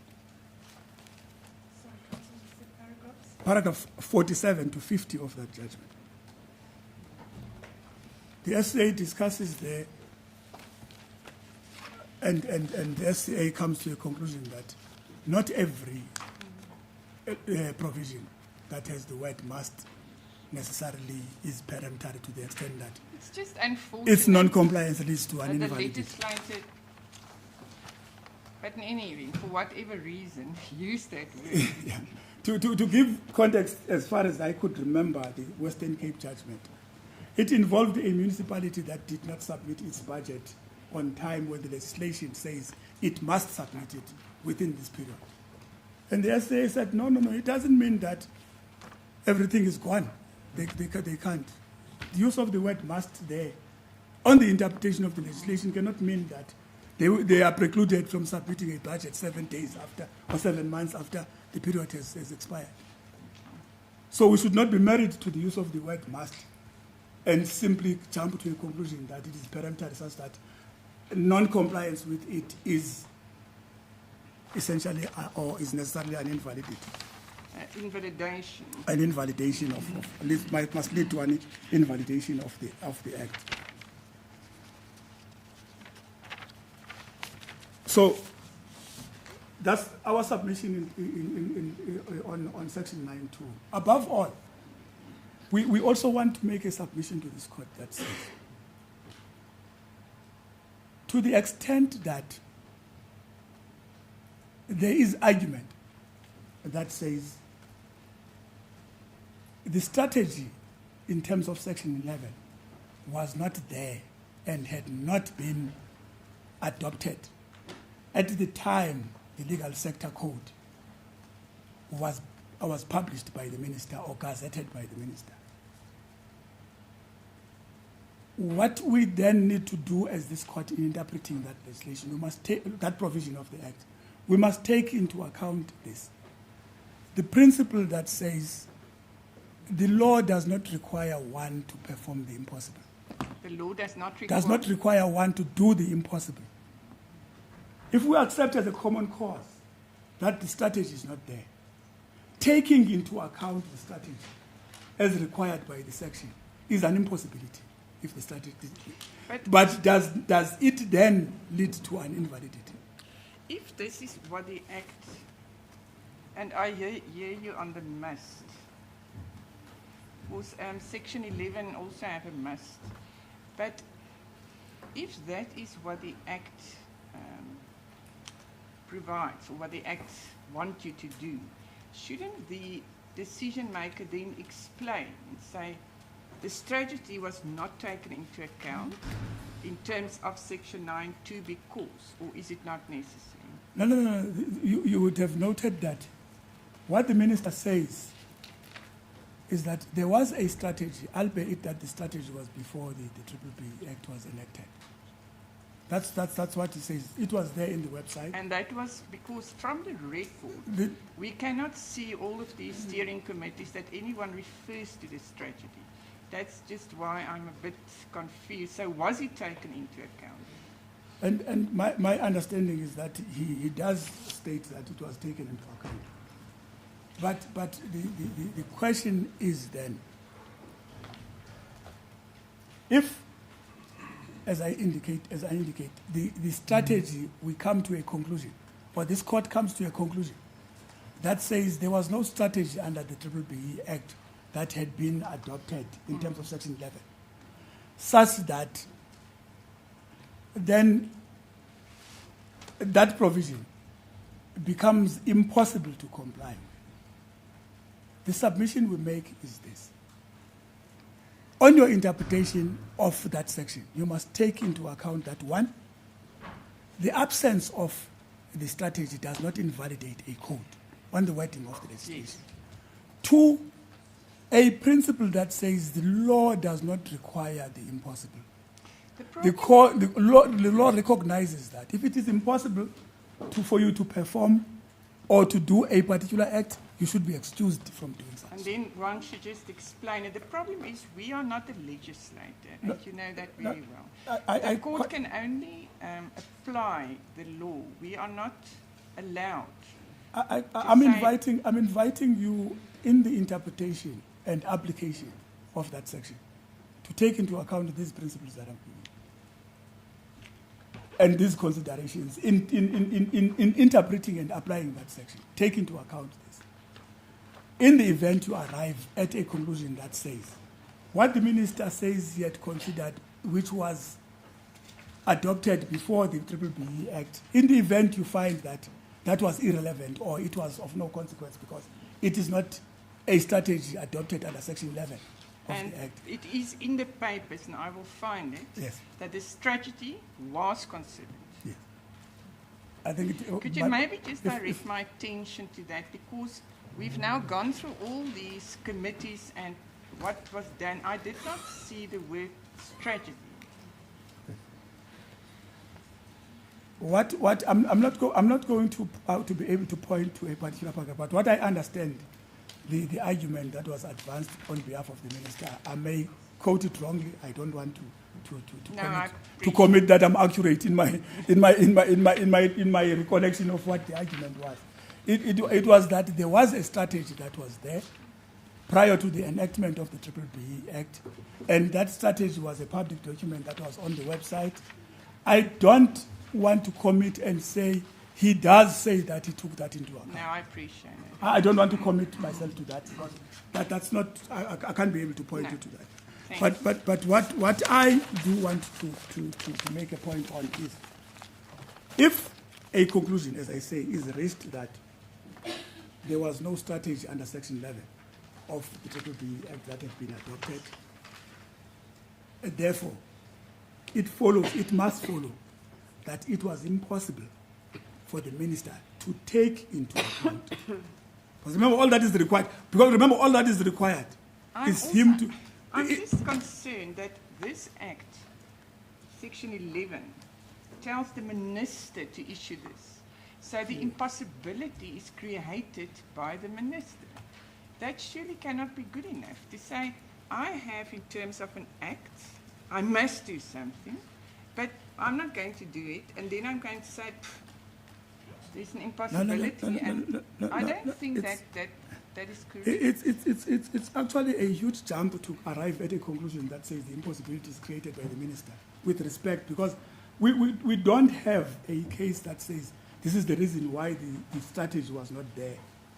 And it can be attributable to the minister that the strategy. The act may say the minister must issue a strategy. Yeah, But the preparation of that strategy is not necessarily an exclusive act that must be done by the minister. It may involve a lot of other people that have to contribute to the preparation of that. So we can't jump and come to a conclusion that it is created by him, the impossibility. No, it's not created by him. The Act says he must publish. Just as the Act says the minister must publish a legal sector code. So all that work that was done for the legal sector code, I do not know, and it's not before us, why that was not done in terms of a strategy, but we do not have to inform. I'm happy that the leadership understands the point I'm making, that we don't have that case before us. We don't have facts upon which we can arrive at a conclusion that says the impossibility is created by Matebes or is created by whoever. No, it's disconcerting because the minister is the one that must implement the Act, but let's leave it in. But the point we are making then here is simply that the non-compliance with that Section 9.2 does not necessarily invalidate the code, because there's no, on any interpretation of the legislation, there's no way where one can arrive at that conclusion that it invalidates the code. The use of the word must and all that, we've addressed that issue and said it doesn't necessarily denote that any act done contrary to it becomes an invalidity, must be visited with an invalidity.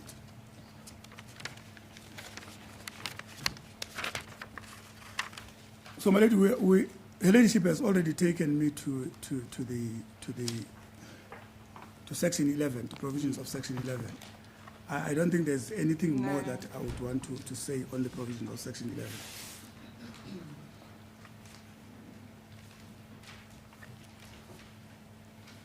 Then we deal with the code and its purpose. We don't intend to be very long in getting into the.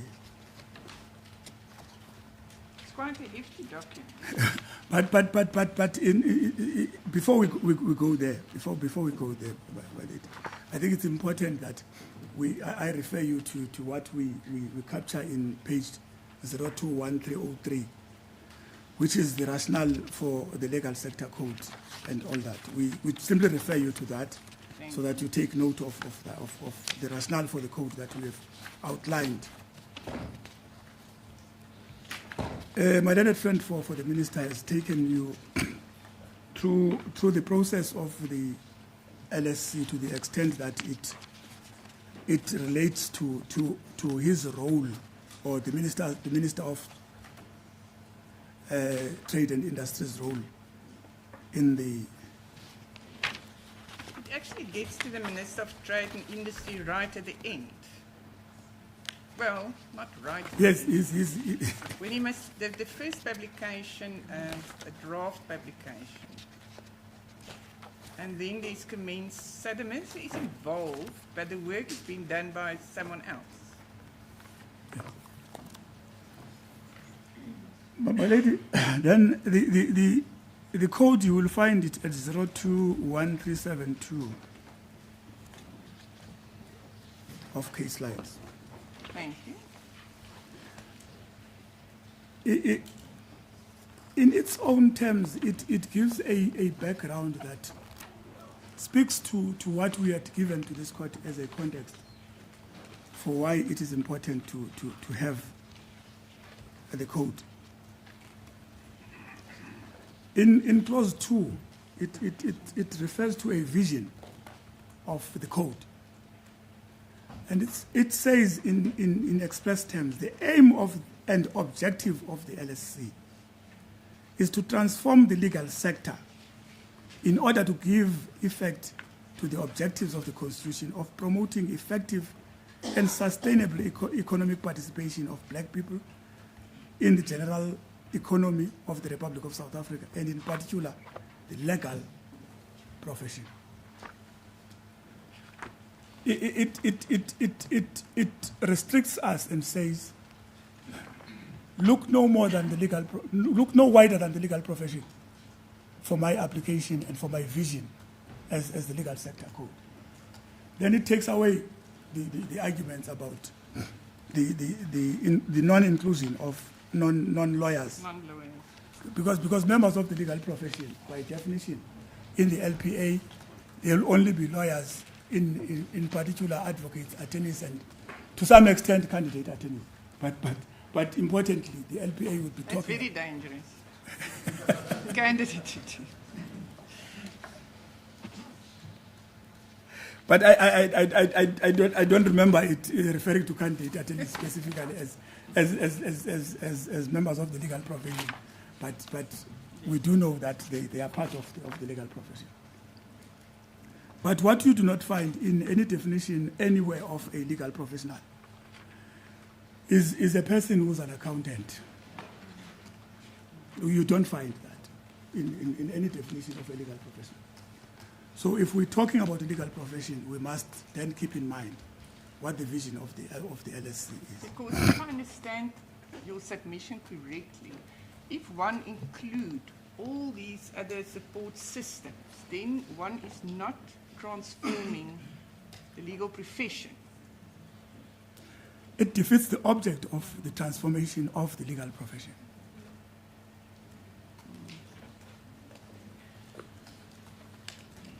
Because now we are going to say I've got a bag full of apples, when in actual fact apples are 20% of the full bag. And simply because it's written on the outside apples and it's got a picture of an apple, and we say it's full of apples, when in actual fact it is not. We want a true reflection of what it is that we're dealing with. That's why the legal sector code has got a vision, and that's why the economic transformation is defined in the legal sector code with a particular purpose in mind. The question that this court must first ask itself, therefore, when it's dealing with the legal sector code is, does this vision of the legal sector code align with the equality clause in the Constitution? Does it align with the B-BBEE Act? Does it align with the general objective or the purpose that is sought to be achieved by all these legislations that I've referred you to? Surely it does. There's no way one can arrive at a conclusion that says, looking at the vision and the mission of that document, it does not align. But then you have to go further. On the authority of the insolvency practitioners case, it's a 2018 volume 5 SA 349. Particularly when you look at from paragraph, let me just have a look at judgment.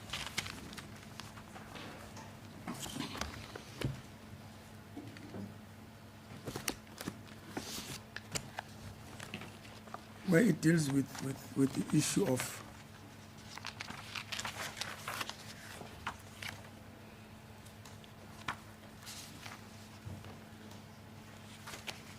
the rationality of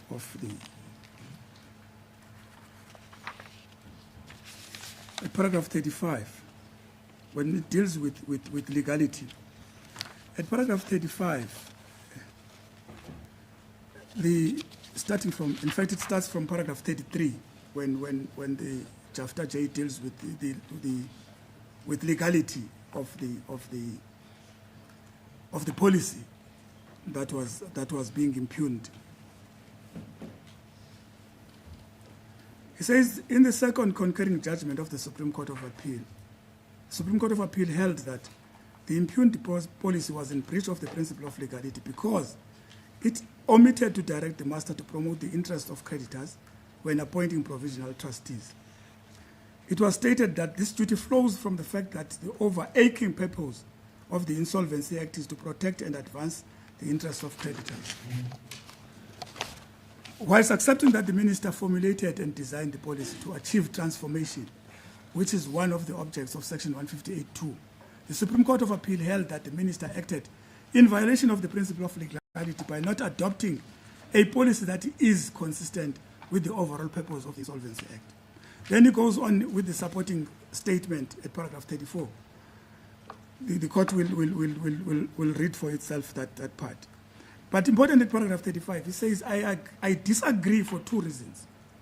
First, the expressly stated objectives of the policy are to promote consistency, fairness, transparency, and achievement of equality for persons previously disadvantaged by unfair discrimination.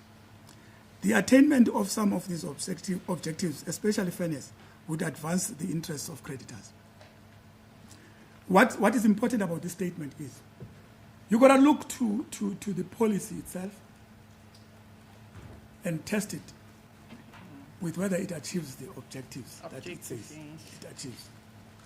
We don't test this legality and rationality in the abstract. And because I disagree with the document as it stands, I believe my definition of transformation goes from this point to that point. Because I disagree, because you have not covered my own terrain of what I understand to be transformation. I disagree with that and simply say that then it becomes illegal. It suffers from a legality defect. No, that cannot be. You look at what the policy itself says. Go deep into it. Tell us, in its purpose, vision, and what it seeks to achieve, does it then align with the purpose of transformation? That's what we urge you to do as this court.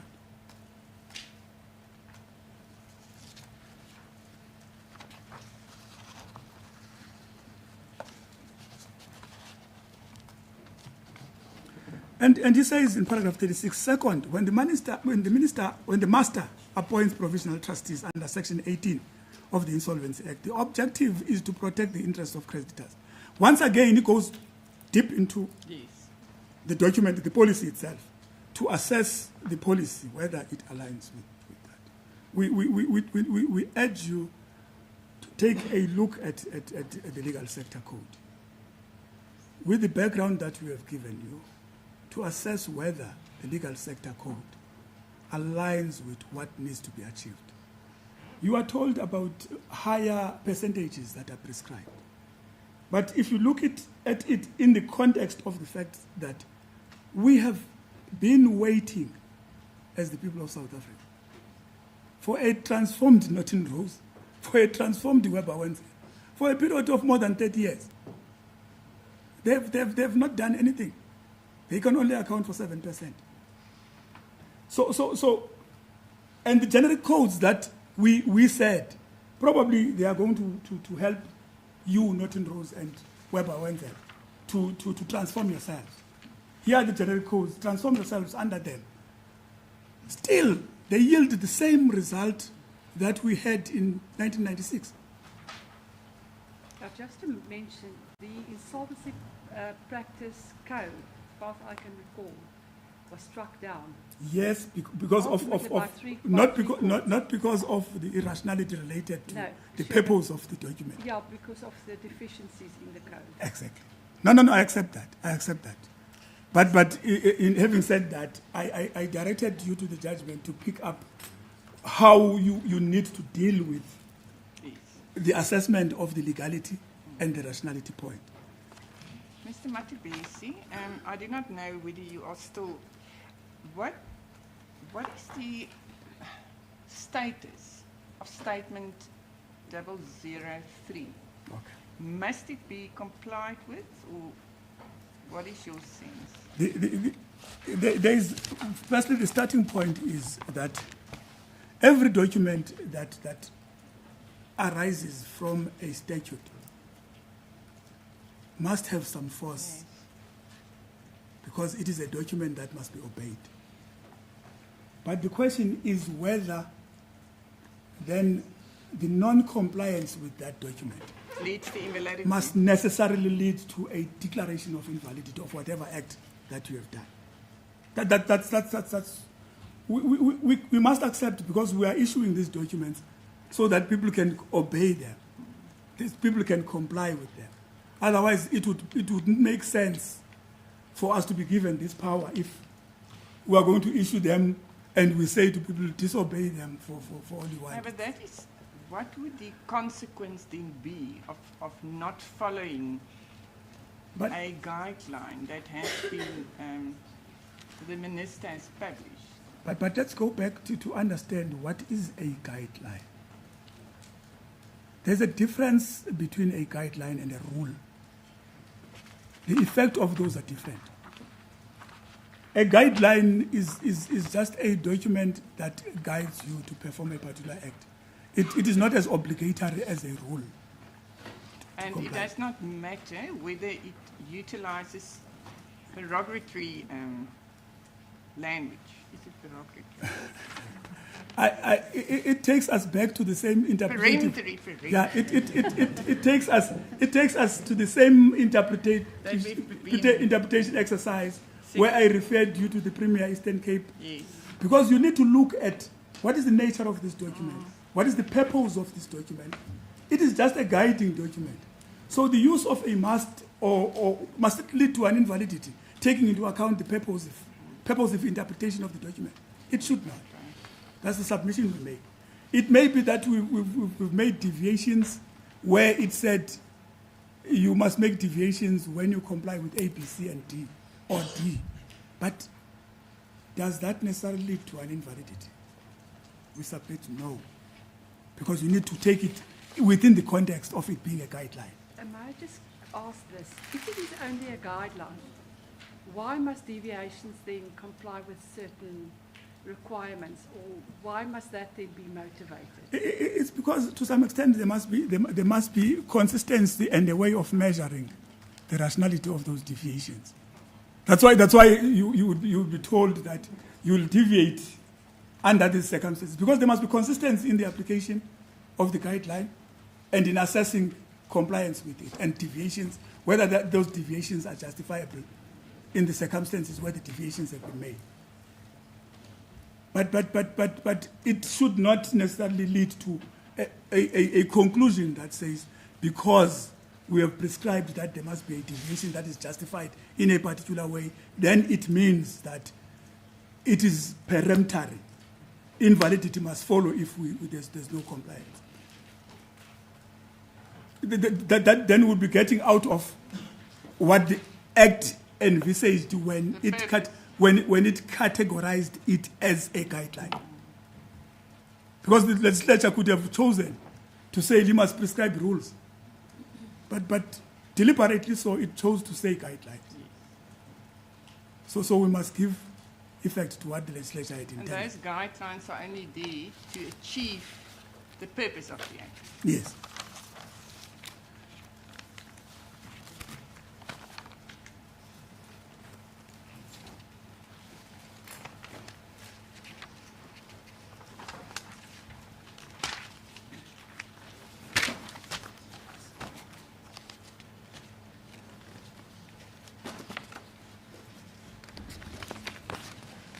I don't intend to get into the details of the code. We have canvassed some of the details in our answering affidavit. We would urge the court to go there and have a look at the answering affidavit on certain clauses of the code that we refer to in support of our case. The last, maybe on the interpretation exercise, the last topic that we will deal with Because is interpretation is important in this matter. yes, it is.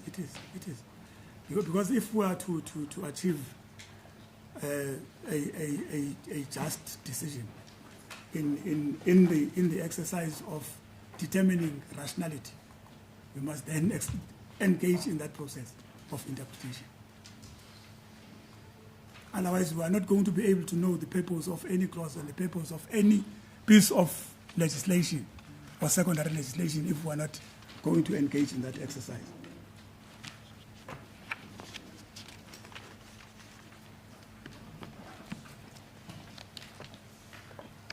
So, but as I said to justices, I'm not going to take you through the code. No, I don't think it's necessary. But we may just mention that we urge you to look at clause 7 of the code becomes important as well. The business case for the LSC. It goes deep into giving you a picture of what the intention of this whole code was.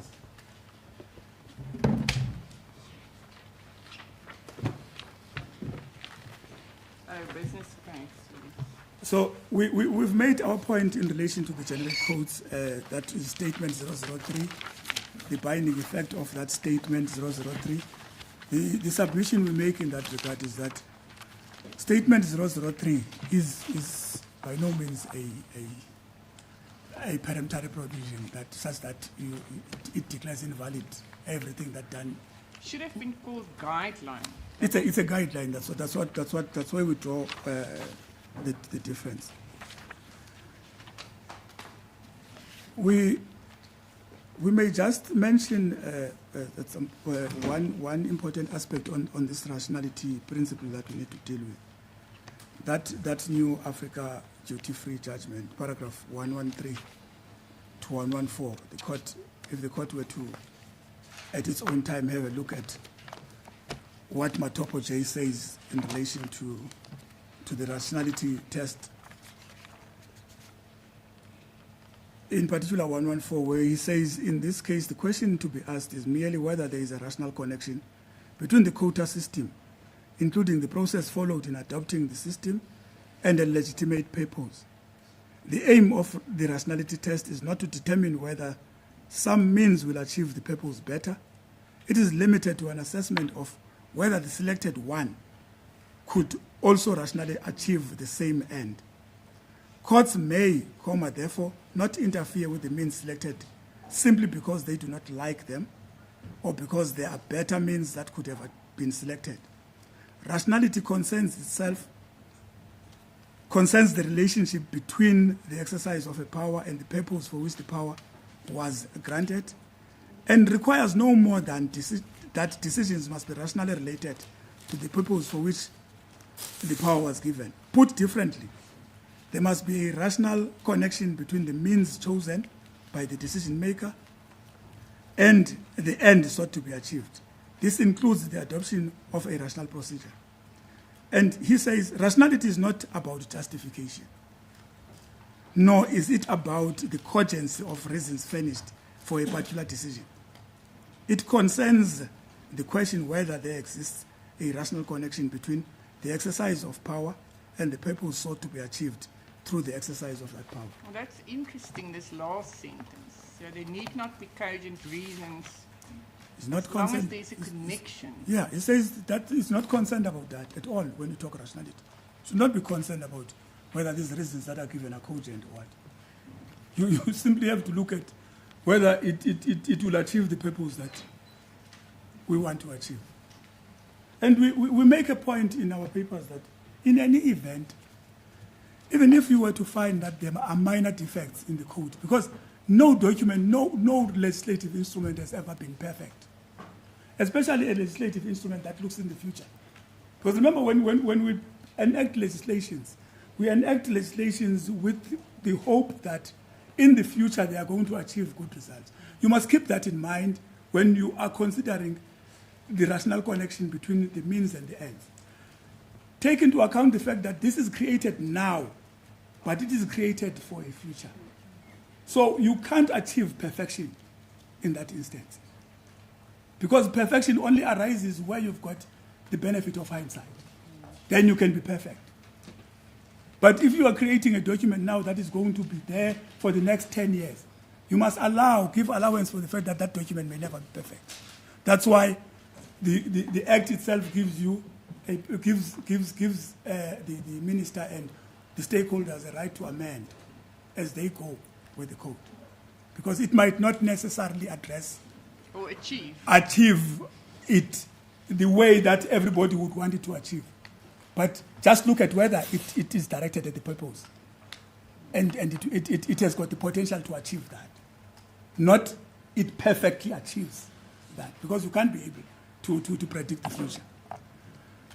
So the point is that that's all that you are required in the threshold of rationality, is to simply look at that, not a perfect document. So we make that point and say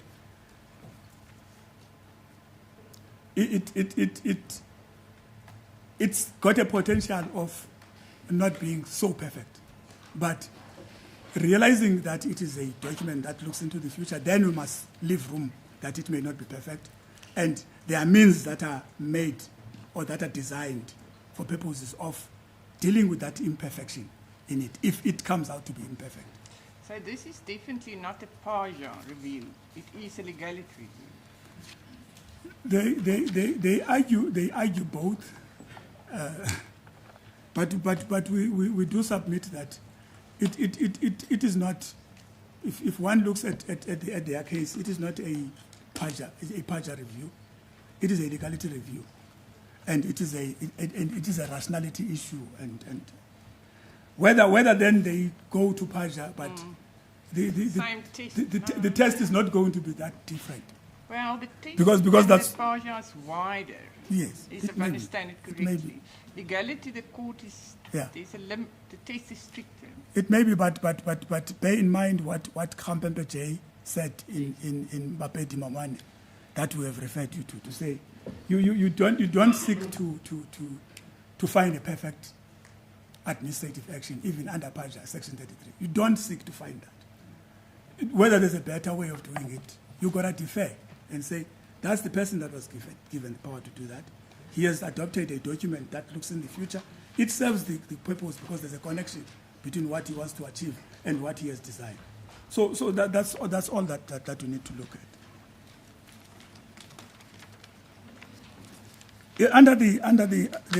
There is an attack on the lack of a transitional period in the code. We submit, as my learned friend has submitted, that the fact that there's no transitional period is really a product of the guideline. Firstly, the guideline says there shall not be a transitional period, but in any event, the legal sector code itself recognizes in clause 38.2 that whoever has been assessed during the period of the coming into effect of the legal sector code will be assessed at the end of the financial year of that assessment. Once the certificate expires, then that's when he's going to be subjected to a legal sector code assessment. So that there's no transitional period is really of not a good point. It's without merit. It can't invalidate the code.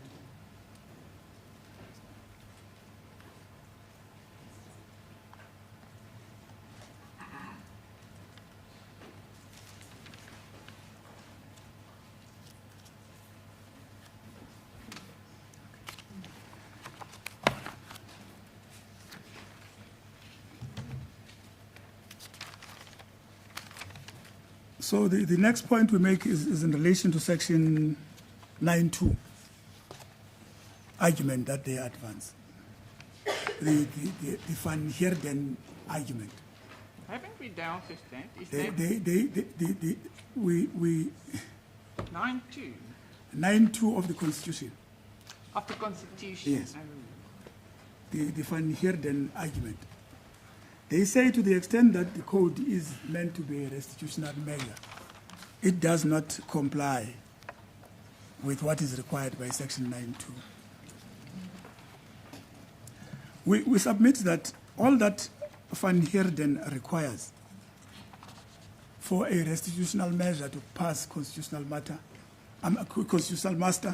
and therefore insulate the state organs from attack, is that firstly, the measure must target people or a category of people who had been disadvantaged by unfair discrimination. We know the code in its own terms targets those people that are disadvantaged by unfair discrimination.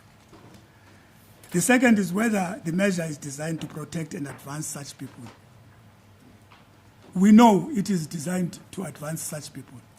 But there's an argument being advanced here which suggests that the exemption of 95% of legal enterprises in the code defeats or is a clear indication that the second requirement of Section 9.2 is not met. We submit that there's no merit to that argument. On their argument, they accept that those entities that are exempt are those that earn an income that is annually that is less than 5 million. And they say, because they are exempted, then it means it defeats the entire purpose of transformation. That cannot be correct. We are dealing with economic transformation here. That we must keep in mind. And economic transformation means economically you must uplift those who have been discriminated. You transform them and uplift them.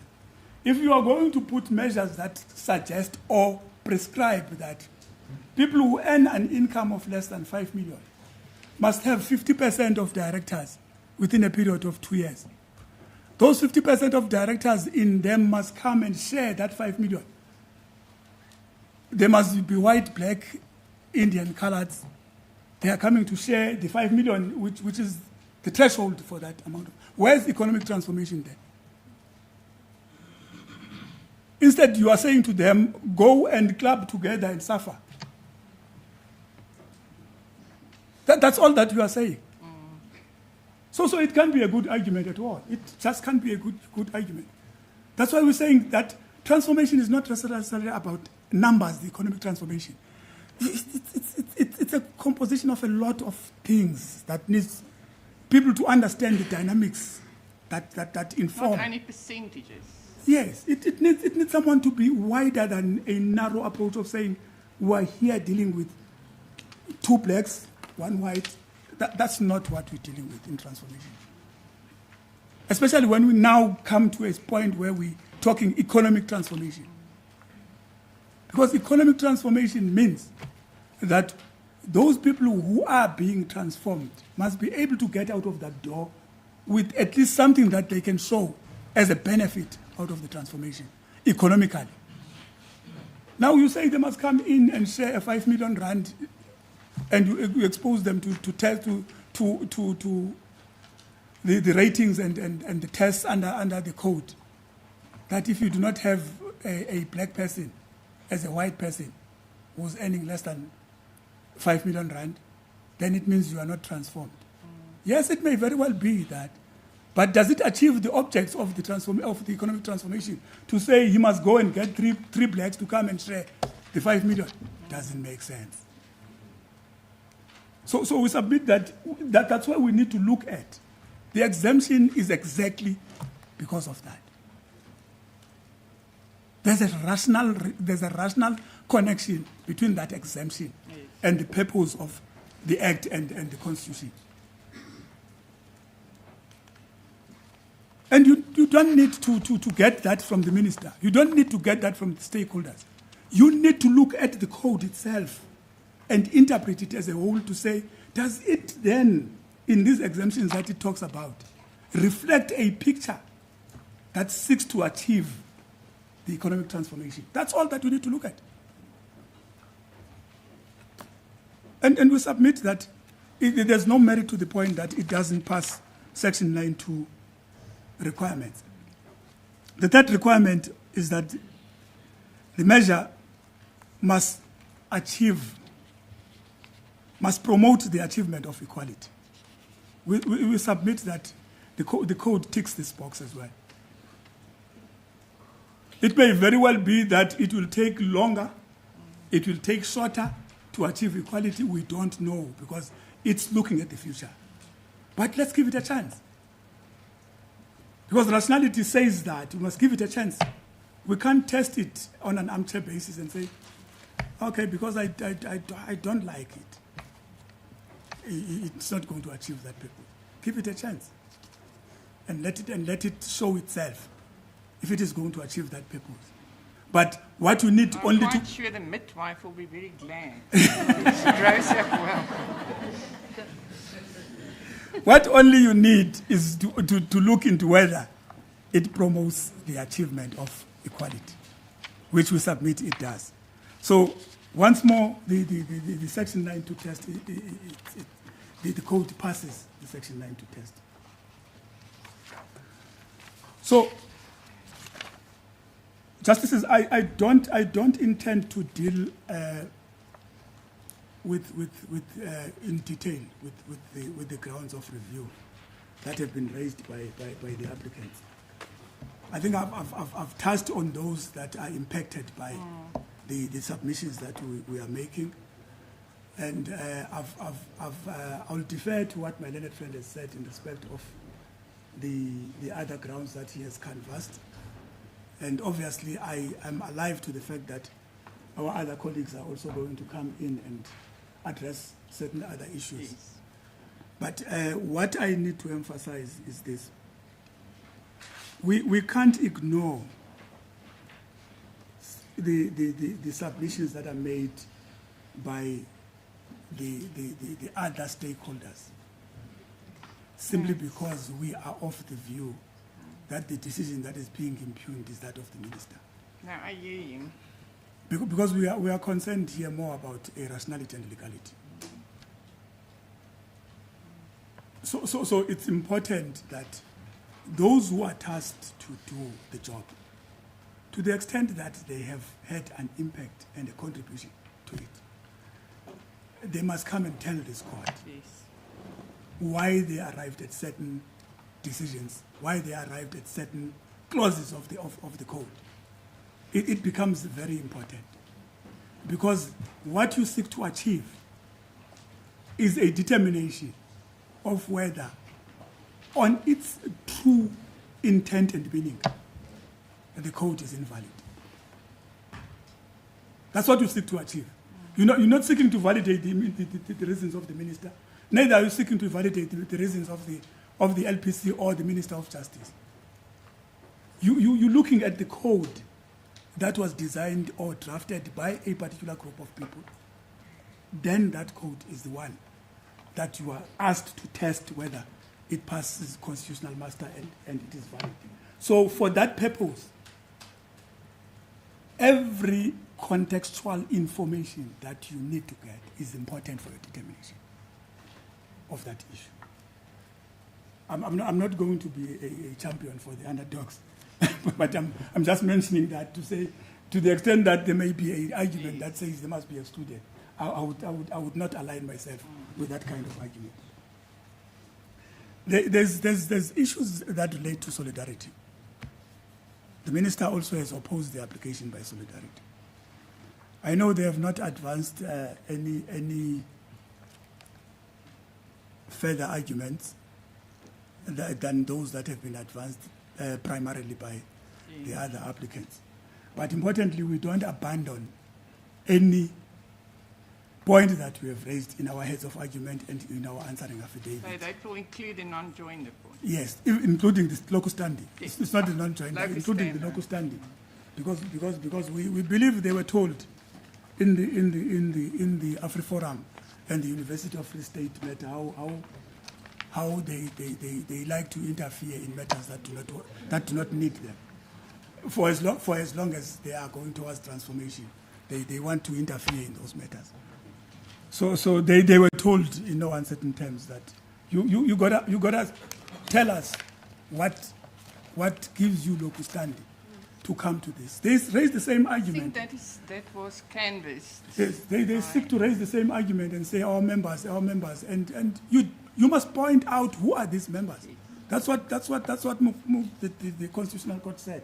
You must point out who are these members that you're talking about, and what is their relevance to the issues that are at play before this court.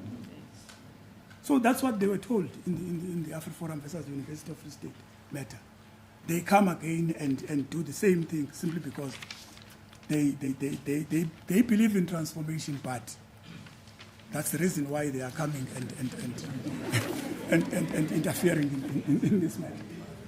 So in conclusion, we say we are not abandoning any point that we have raised.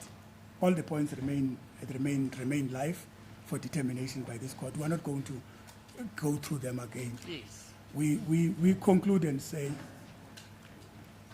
there is simply no merit in the applicant's case if viewed within the context of what we have given to this court.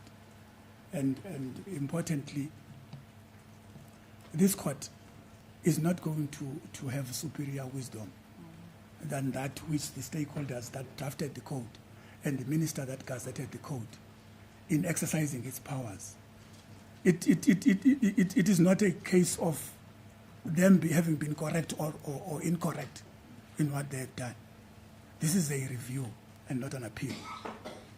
And importantly, in a review, you must exercise some measure of deference and understand the limit of your powers in terms of the law and the Constitution.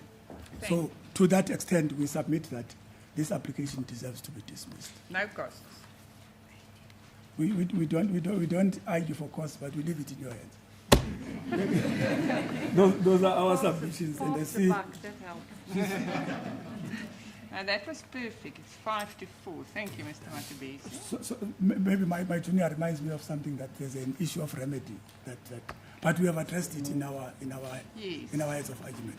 We can simply refer you to the heads of argument and say the remedy we prescribed there, we still stand by it in the event you find the code. It's helpful to have juniors. I have actually 3. Yes. Those are our submissions, unless the court has got any questions on anything. Yeah. No, thank you so much. As the court pleases. Let's just see what will be happening tomorrow. 4th respondent. I'll be starting the second respondent. Yeah. Oh, are you going to start tomorrow, Mr. Mukoko? So you just switched. I thought you thought he will fight everyone's fight. No. So we'll start in with you tomorrow morning, Mr. Mukoko. Yes, tomorrow morning. Yes. Then the court will adjourn until tomorrow morning.